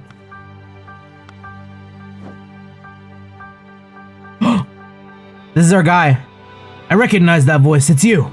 Isn't it poetic that you've fallen for the same trap you did all those years ago? Straw men are your bane. An empty musket. Damn you, you cunning devil. You will find me in the place where we two first met. There we can talk. The bullet went into the window. Or pierced the window. A newly invented transportation device. Oh, he shot the guy. He shot the scarecrow. The scarecrow with the hole through its head. This is the first shed. That's so cool. A white pigeon. I admit I may have treated you unjustly after our long cooperation. I will come alone in peace so we can discuss your compensation.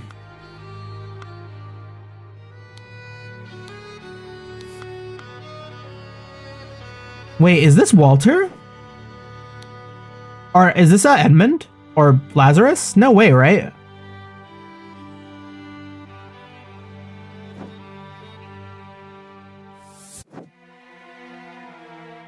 Oh, a pile of mangled and burned corpses. An empty cannon?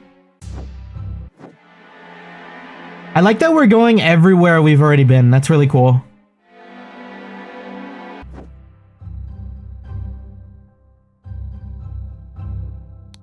We're getting to like see it all with a fresh pair of eyes. I have some small but pressing business to attend to at the property of our late brother Sebastian, the previous Proud Beast Steward. I will be back at the camp for a 10 o'clock strategy meeting as planned. Lazarus. Peter is back.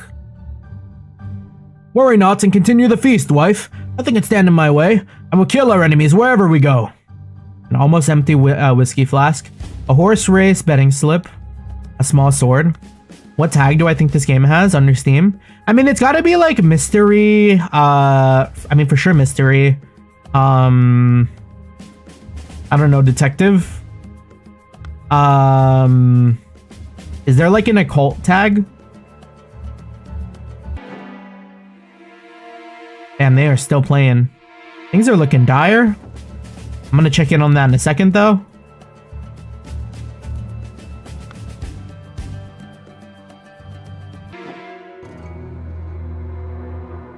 Okay, nonsense, I'm not an idiot, but real men like us could beat the Order Party ninnies without any weapons. A small sword, 2 Albion francs, and the cards. But I heard rumors you lost a cannon while gambling. You think they'll try to kidnap the king? Me and my employer are getting out of this blasted country. Oh, she's got Edmund's handkerchief.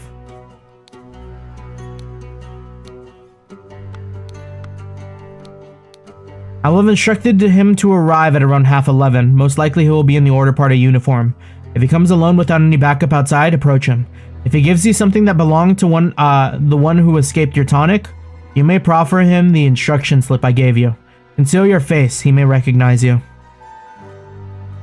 Oh. So he gave them the slip. Or she gave him the slip, and he went to the, he went here. And he came with the intention of killing Walter. Because he shot him at the through the window. Or someone did.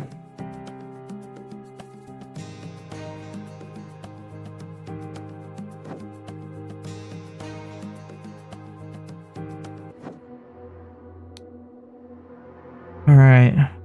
May 14th, Dandelion Room, Ada Baker. Walter Knott. All those older rats sneaking around, this is no good. I hope they'll just blackmail me and bugger off. Still peeling that lemon, I see. Okay, what clues am I missing now? Oh, they are marked. Okay, so like I didn't find all the clues in some of these places. Belchester Castle, Port, Capital. What am I missing here?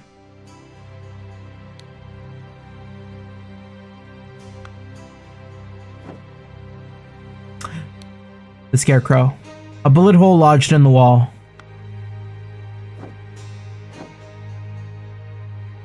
That's not everything yet.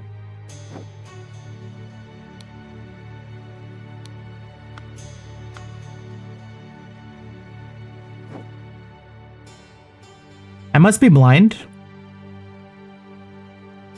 Oh no, that is everything. No, it can't be.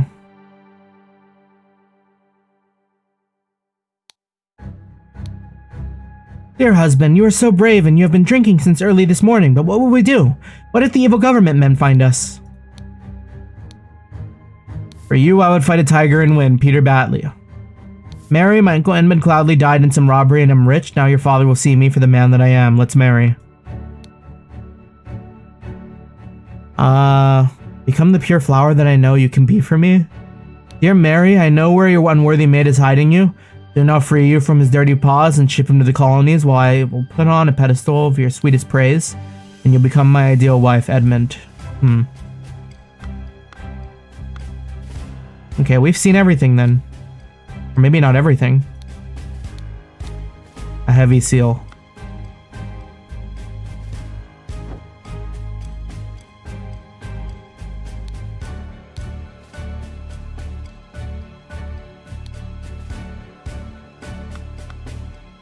Yeah, this is where they first met, too.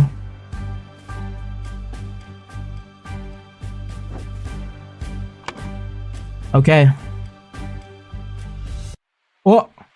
Oh Oh, they let you run it back.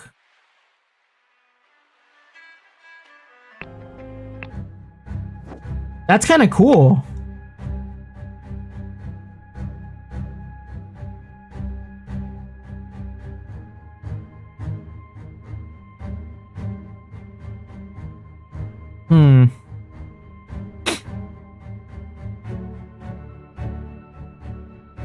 What time is it? This lady had a pocket watch. It is 12:15. At 12:15 in the afternoon, this is the freshest thing to happen.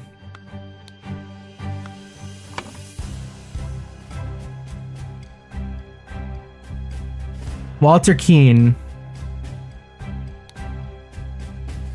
killed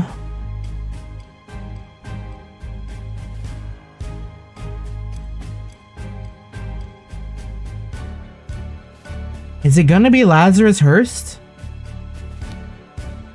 At the cabin? Before noon?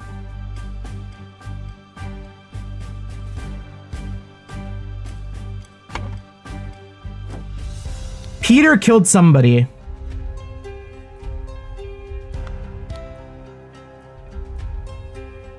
You're so brave and you've been drinking since early this morning? Early in the morning, Peter must have killed someone. Peter Batley killed... I don't know who this is.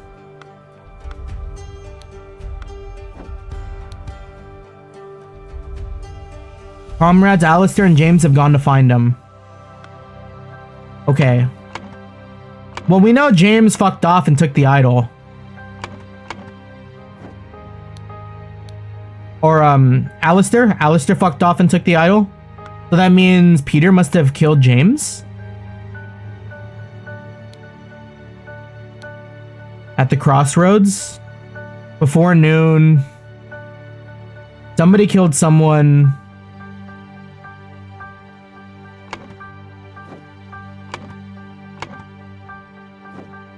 Was it at the manor? Oh, maybe...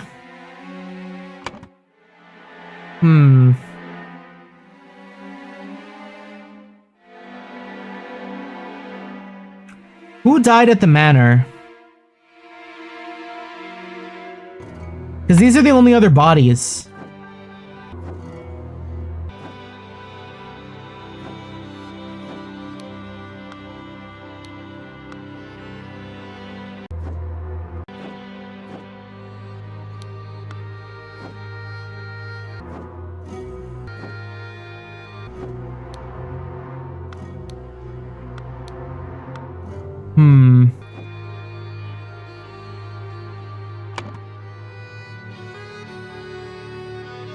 Let's say manor.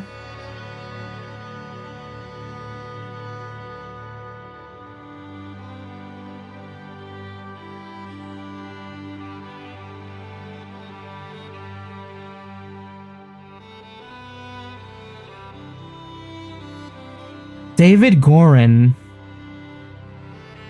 Where did we first meet David Gorin?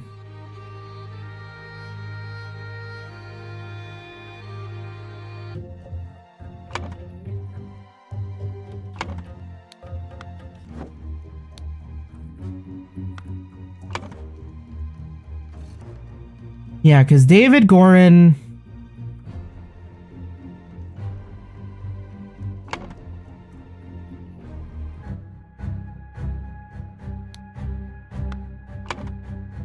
Somebody killed David Gorin, maybe?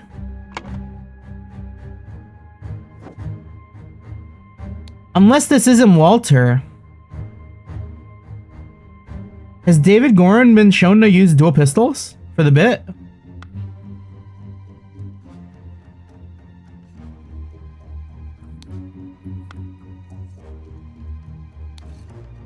Oh, but David Gorin fell for the scarecrow. So Walter didn't kill Lazarus Hurst.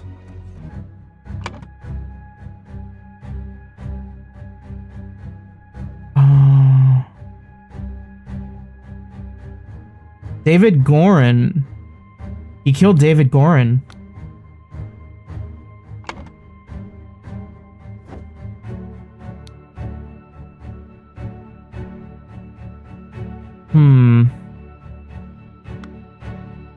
There's a loose horse all the way over here.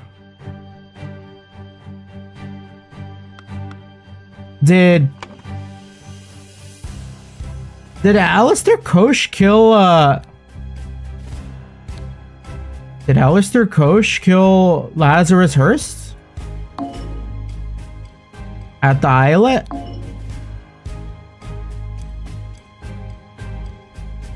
Or maybe the other way around, Alistair Koch killed here. Before noon, someone got killed.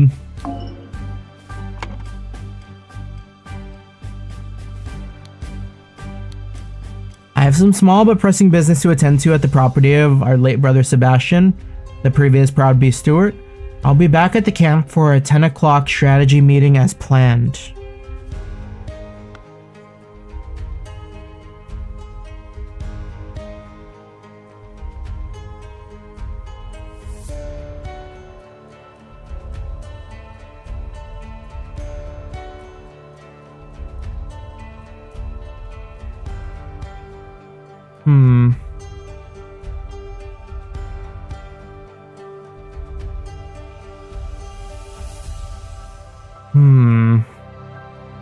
The seventh seal.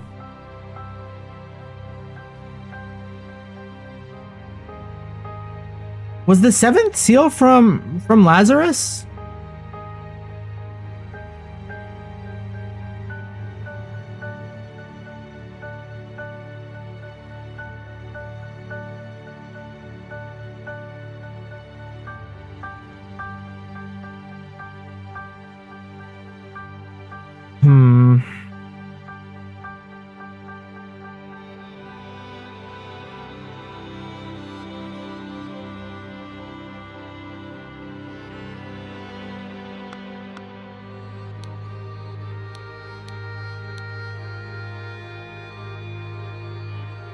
March 15th, 1795.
Okay, I'm confident with this one.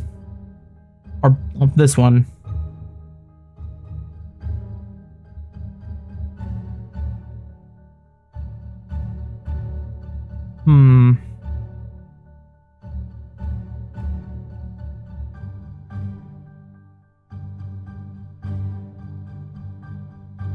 Early in the morning. I feel like early in the morning has to be related to the manor. Because something happens in the crossroads.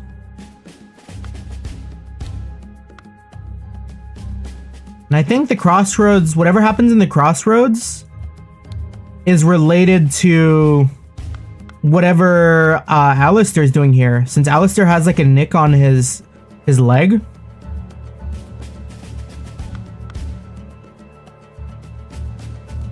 Yeah, okay.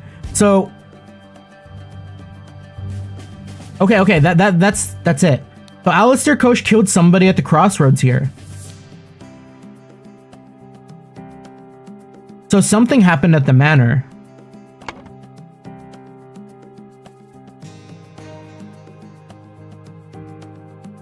Somebody killed someone here.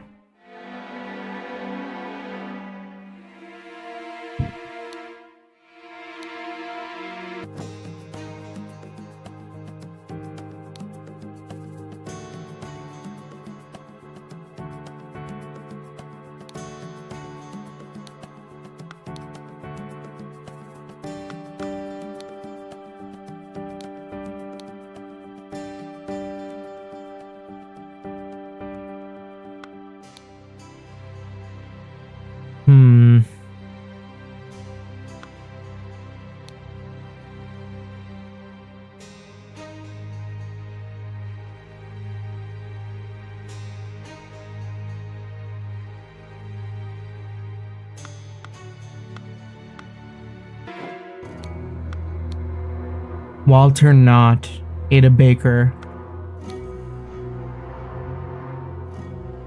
Me and my employer are getting out of this blasted country.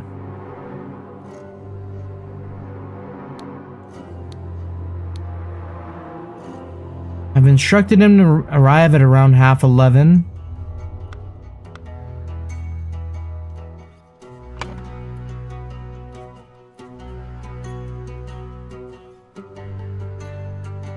Okay, let me fill this one in. In the afternoon, not Walter Keane. In the afternoon, David Gorin went to the cabin to kill Walter Keane because,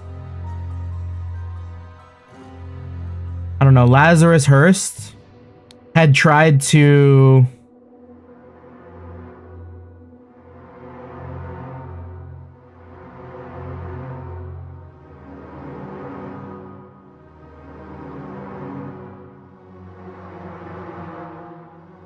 find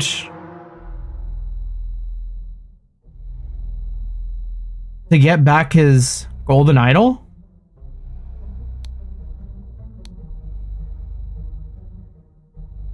What if we say like Alistair Koch?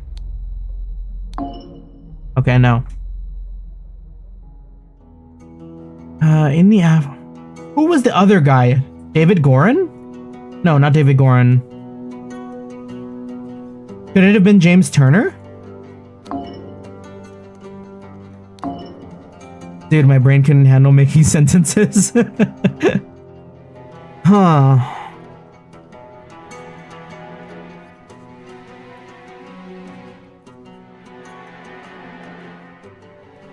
So Walter Keane killed David Gorin at the cabin. In the afternoon, David Gorin went to the cabin to... He shot to kill. He went for the head of Walter Keane because someone had tried to... So we have find, have, kill, kidnap, blackmail, fight. What does his note say? You'll find me in the place where we two first met. And this was handed off by her. I've instructed him to arrive at around 11:30. Most likely he'll be in the order party uniform. If he comes alone without any backup outside, approach him. If he gives you something that belonged to the one who escaped your tonic... if he gives you something that belonged to the one who escaped your tonic, you may proffer him the instruction slip I gave you. Conceal your face, he may recognize you. Yeah, he did give he gave them Edmund Cloudley's handkerchief. He gave him his handkerchief. And because of that, it's like, okay, so that's you. So come over here. So Walter, or Lazarus Hearst did come over here by himself. And after that... So that has to be Lazarus Hearst then. Unless Lazarus Hearst handed off the note to David Gorin and died somewhere else.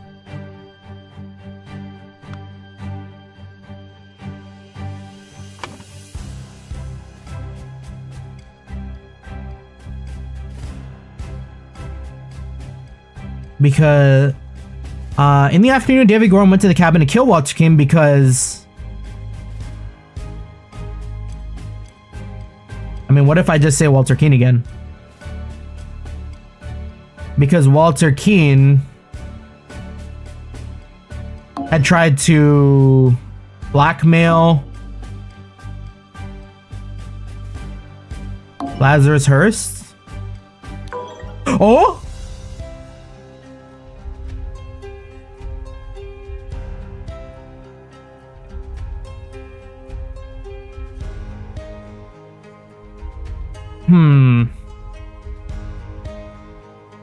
Is this the other way around?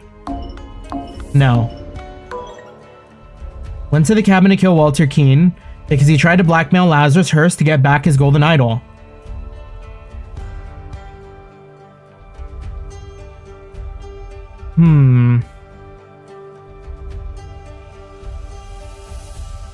When I saw this shit in my chemistry test, he clocked out. What if I put a different name somewhere? This is gonna let me know which one's wrong. Okay, so I think I think Walter Keane for the second one works because we have 2 or fewer. What if I put like Nicholas Maker here? Okay, so this has to be Walter Keane. So maybe David Gorin is wrong? No. Maybe it's the Lazarus Hearst at the end?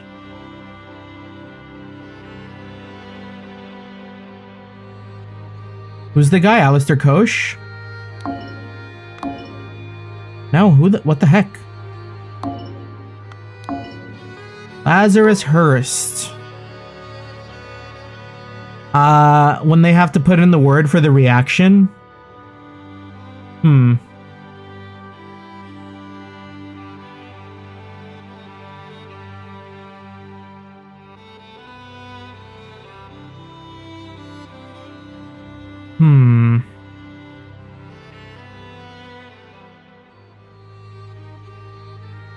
Wait!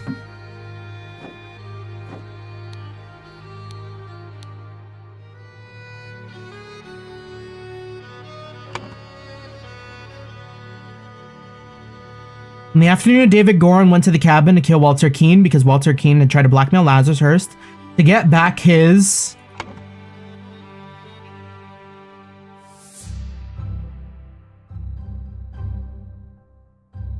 his lost years.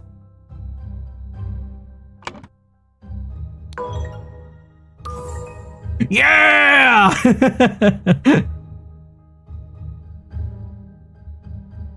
Okay, fuck. I mean, we solved that mystery, but like, what the fuck is everything else? Yeah,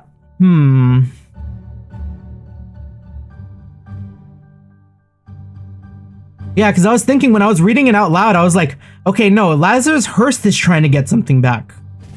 The golden idol was never Lazarus Hearst's.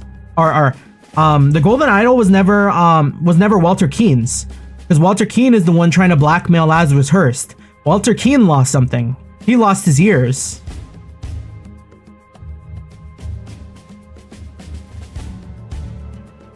So why did it go to Gorin?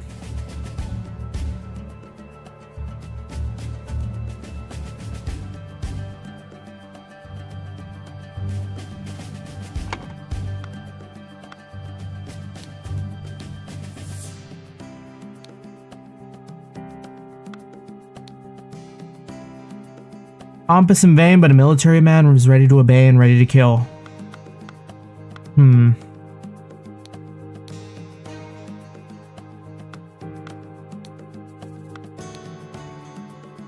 Commander Lazarus has not yet returned for several hours. Comrades Alistair and James have gone to find him.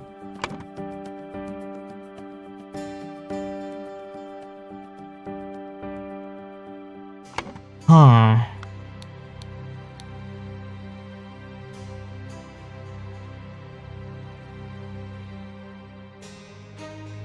Meet me at the place the idol was stolen from our brother and poor Willard Wright met his death.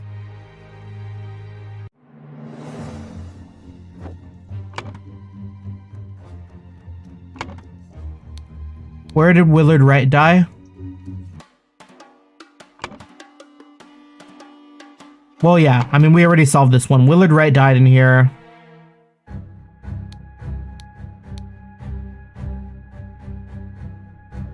Meet me at the place where the idol was stolen from a brotherhood and poor Willard Wright met his death. Come alone. Okay. Oh, wait a second. Now that I'm thinking about it, didn't the horse here say something about like 10 a.m.? I have some small pressing business to attend to at the property of our late brother Sebastian, the previous Proudby steward. I will be back at the camp for a 10 o'clock strategy meeting as planned.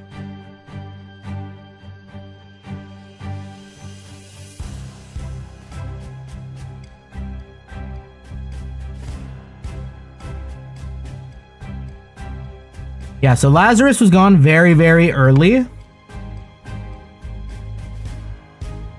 Or, so he might not even have met up with what's her name at the end. Let's say that right now, early in the morning, Lazarus Hurst went to the... I mean, maybe Lazarus Hurst went to the inn to find...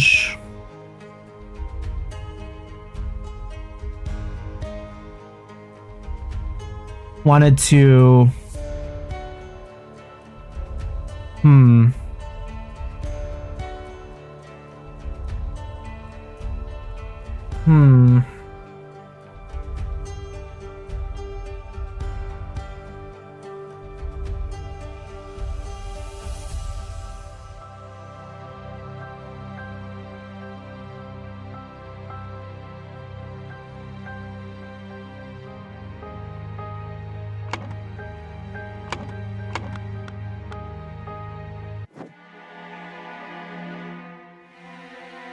So someone said something about I think in the inn they were like, oh, like, didn't they lose a cannon or something? I heard rumors you lost a cannon while gambling. Who was this again?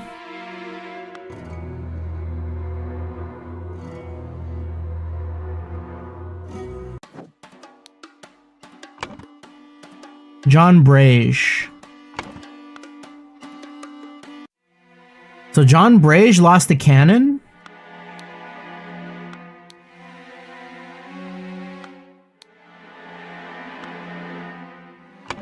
The cannon went to...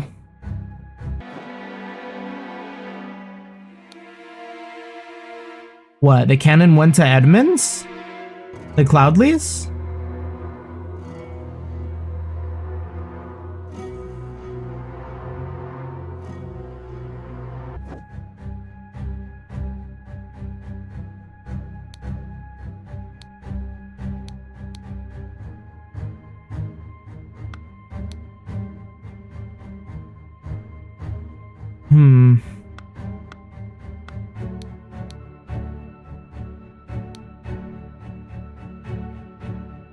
Worry not and continue to feast my wife. Nothing can stand in my way. I'll kill our enemies wherever we go. Yeah, I mean, it sounds like Peter killed somebody.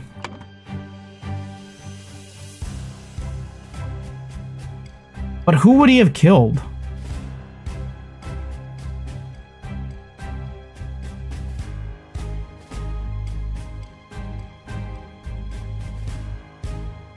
Alright, this is a shot in the dark.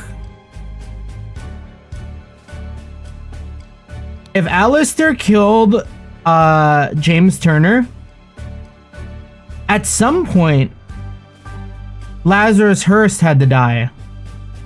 And that only leaves the morning. Could Peter have killed Lazarus at the manor? Where's the body?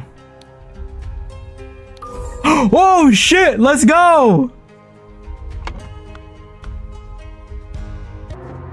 That's what's called process of elimination. We love to see it. How the fuck did he die? Did the cannon take him out?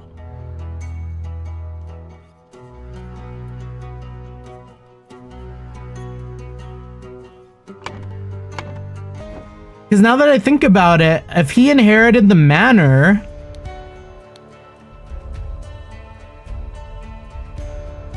Wait a second. Let me read this again. For you, I fed a tiger and win. This is from Peter. My uncle Edmund Cloudley died in some robbery and I'm rich. Now your father will see me for the man that I am. Let's marry. And these two are from Edmund. I know where your unworthy mate is hiding you. Soon I will free you from his dirty paws and ship him to the colonies. While you I will put on a pedestal of sweetest praise and you will become my ideal wife. Oh, so Edmund went to the manor first. And he died there. Because Peter blasted him the fuck out with a cannon. That's crazy.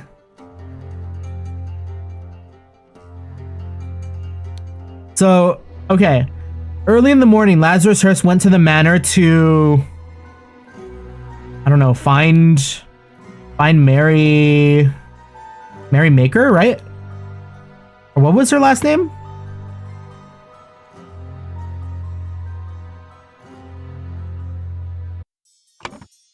Mary Richards. Oh, unless...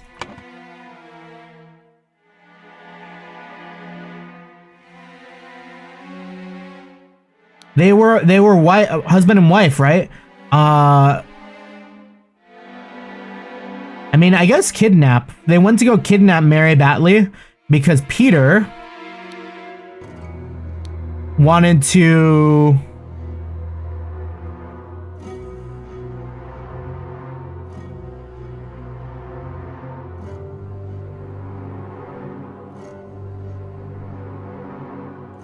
Oh, wait, no. Because Lazarus Hearst wanted the ideal wife.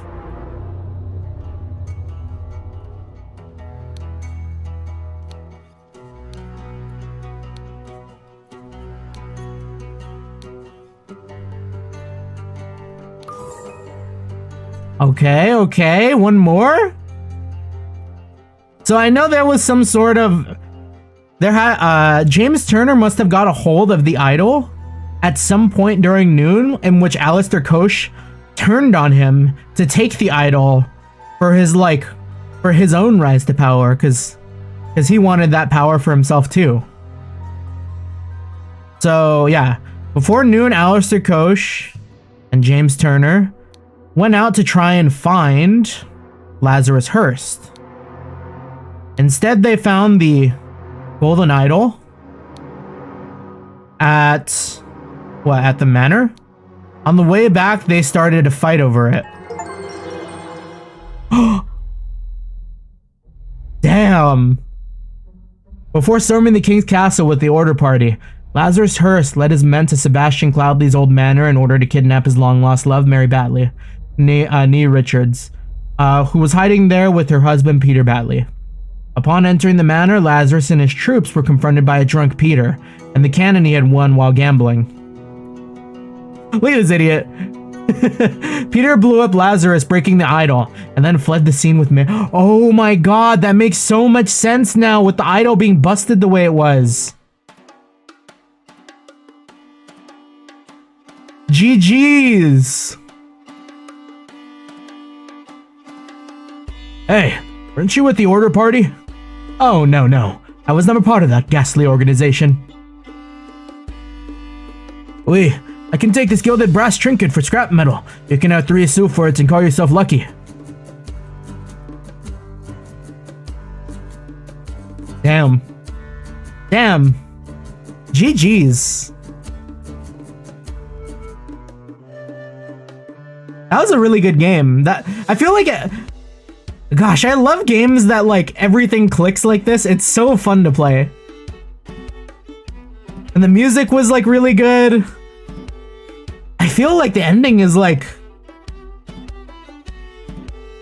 kind of cool too, because like it never stopped. Lazarus always wanted more, and that's what killed him.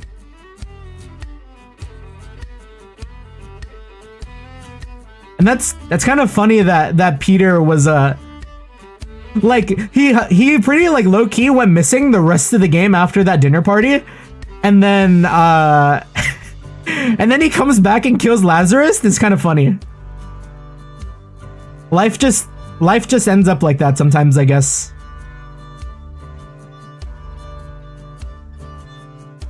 Insert Outer Wilds dope spike. Kind of, yeah. Oh, an epilogue? The grand vision of a better world. Damn, that is a hard line too. I really like that. Huh. We have everything here already. When was this? Donate to a veteran who lost his leg in the noble defense of his homeland. Half-empty bottle of gin. The man isn't breathing. Oh, this is when he got younger. He fucking stole the years from an old veteran? Damn, that's crazy. Witness the power of the idol in my hands and swear loyalty to Lazarus Hearst. We will build the ideal society. The Brotherhood of Masks. The only thing is only one thing is worse than imbeciles with power. The rich and noble have a social club with mystical rituals and other hogwash, and are so stupid that they did not realize when they had some truly miraculous technology in their hands. However, they are influential and persistent and have already caused a great deal of harm to me and my goals. Walter Keane has told me more about this organization and practices. If he tells the truth and they are truly devoted to their religious entity of Griffin Reborn, I could gain some powerful allies for my next move. Order Party Manifesto. All citizens are equal. All citizens must serve society to the full extent of their abilities. Citizens must be evaluated according to how virtuous they are. A society with internal contradictions is unsustainable. Therefore, it must be led by the most virtuous citizen. The king should step down. The aristocracy must be abolished. The more virtuous citizens are better able to serve society. Therefore, virtuous citizens deserve to gain more time on this earth, and bad citizens deserve to lose time. Damn.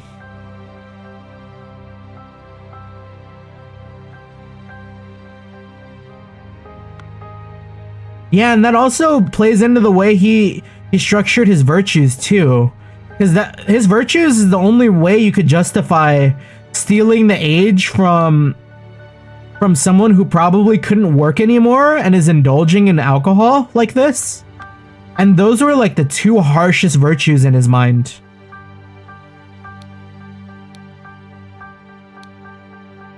This is unbelievable. My pure Mary has joined in matrimony with that clown Peter Batley. She must have done it out of grief for my death. Such a hasty decision goes against every principle of virtue. Therefore, I consider the marriage null and void.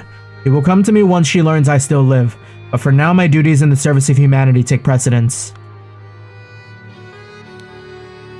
Society must be built on the principles of virtue. Only thus can it become truly great.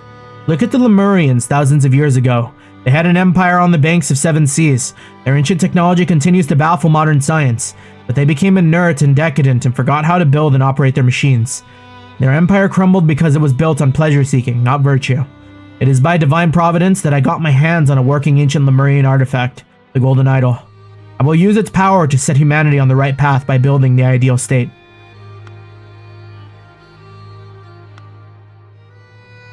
I'm kind of curious about Lemuria. I swear it, yes, with these powers I will do whatever is necessary to build a better world. Lundenburg chapter. Willard Wright deceased. Sebastian Cloudley deceased.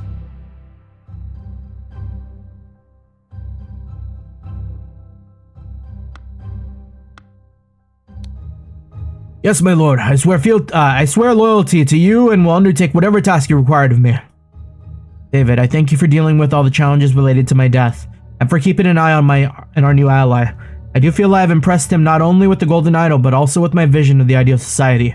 Come to our hideout on November 24th. We are ready for the next step. Edmund Cloudley.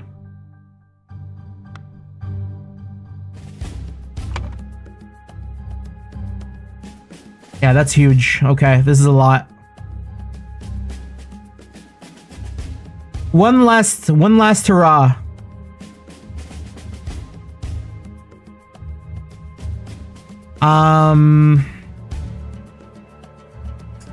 So, okay, who took the idol again?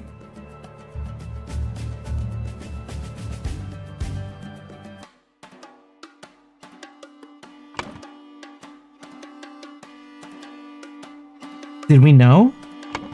Because the idol was missing here, right? RR?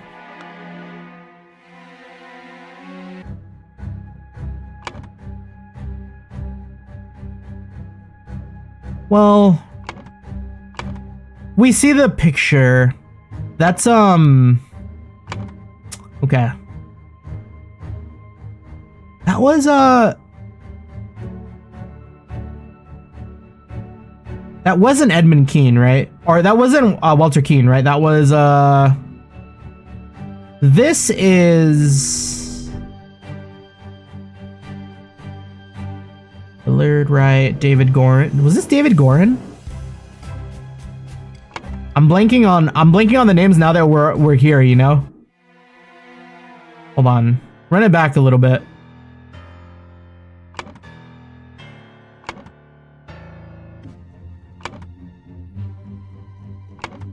Yeah, I think that was David Gorin.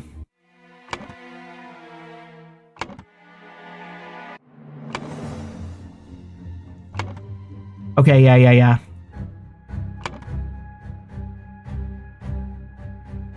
Yeah, so David Gorin left the idol to the Brotherhood, right? Oh wait, no, not David Gorin did not leave the idol to the Brotherhood. Sebastian Cloudley left the idol to the Brotherhood, but then David Gorin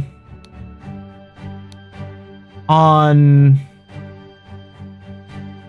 Edmund Cloudley's orders stole the idol and accidentally stabbed Sebastian Cloudley. Yeah, I guess we never fully established that. The Brotherhood tasked Lazarus Keane, or not Walter Keane, to punish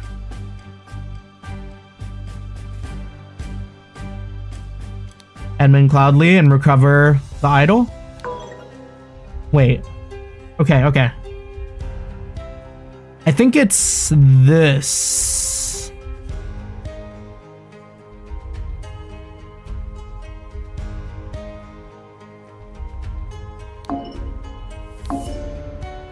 No, it is Edmund Cloudley here. Maybe it was... And that is the Brotherhood. The Brotherhood tasked...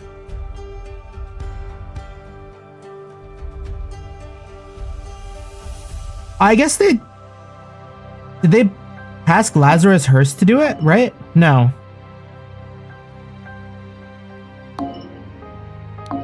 Who was... Ah, shit.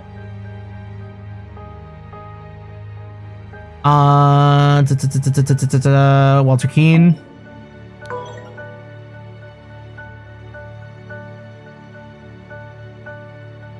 On whose orders was it?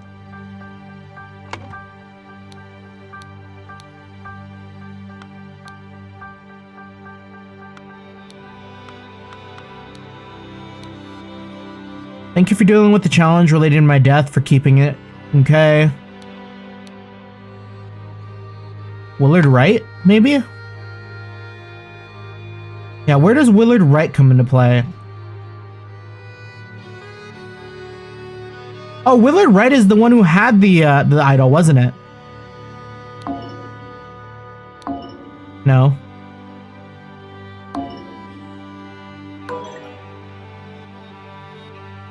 Willard Wright? No.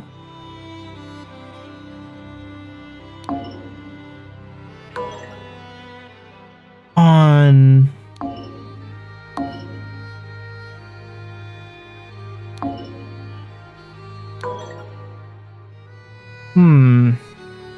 I feel like we're right there.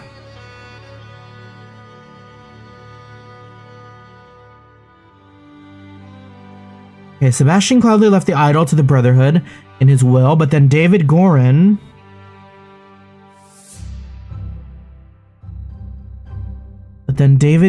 on Edmund Cloudsley's orders, stole the idol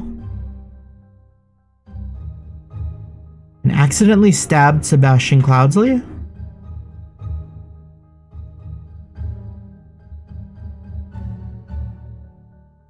No.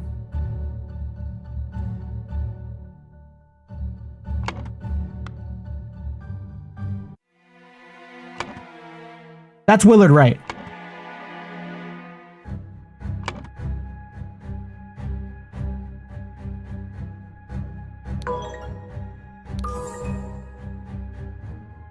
What happened to Sebastian again? Oh, Sebastian was the first guy to die, wasn't he? Right, okay. During one attempt...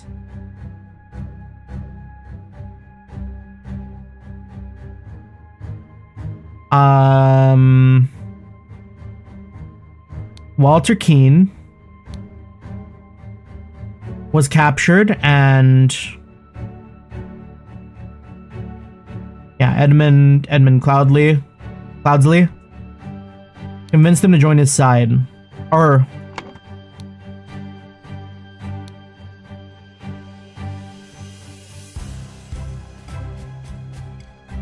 yeah.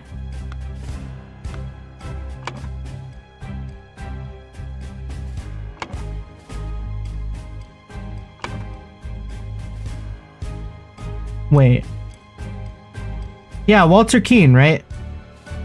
Walter Keane was captured and Edmund convinced him to join his side. And David Gorin, okay, and then used the idol to make himself younger.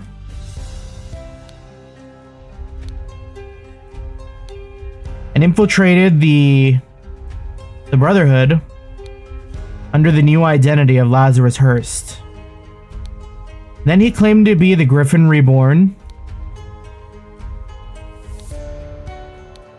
and transformed the Brotherhood into the Order Party.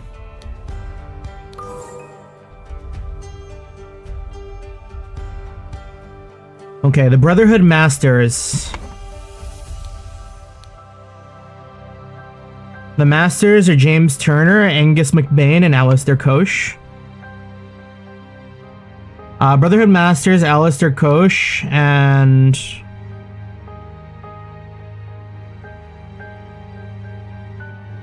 helped...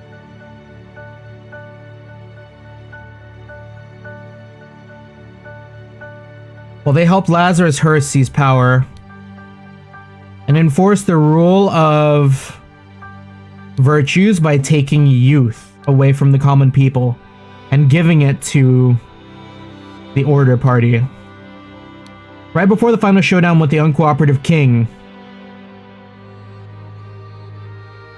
Lazarus Hearst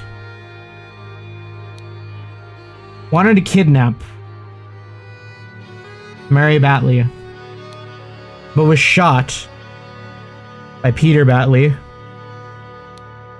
and the idol was broken. Who was the other leader?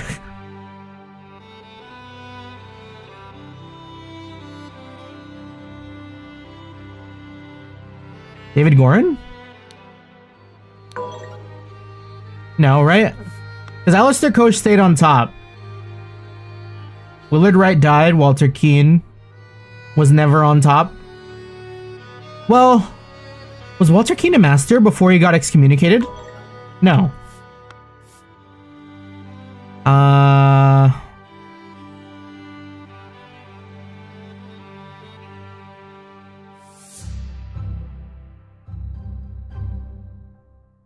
Who am I missing?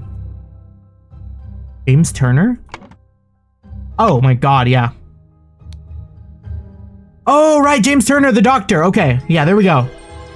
Now it's GG.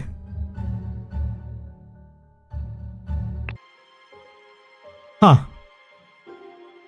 Yeah, that is a really cool, what's the word for it? Process of events? I know that's not it, but yeah, just seeing how it all kind of came down was like really, really cool. Yeah, I probably am gonna end up doing the DLC here. I don't know how long they are, but I do have them. I'll make time for these. These are really cool. I mean, it felt like the story itself was pretty like they closed it off really well. But I wonder what the DLC is even gonna do. It seems like it's gonna be more based around like Lemuria and maybe the fall of their empire, or maybe the Spider of Lanka and the Lemurian vampire. Like, it's gotta be older, I think, from the looks of things. But yeah, that's gonna be for another time. Yeah, we started pretty late today. Don't want to run too late, and it seems like we're like probably right on the money for where I feel comfortable like calling it off for the night. Anyways, GG's. That was the case of the Golden Idol. We finished the base game. Let's go. A lot of fun. Thank you so much for sticking around. Thank you for stopping by. It was a lot of fun. Peace.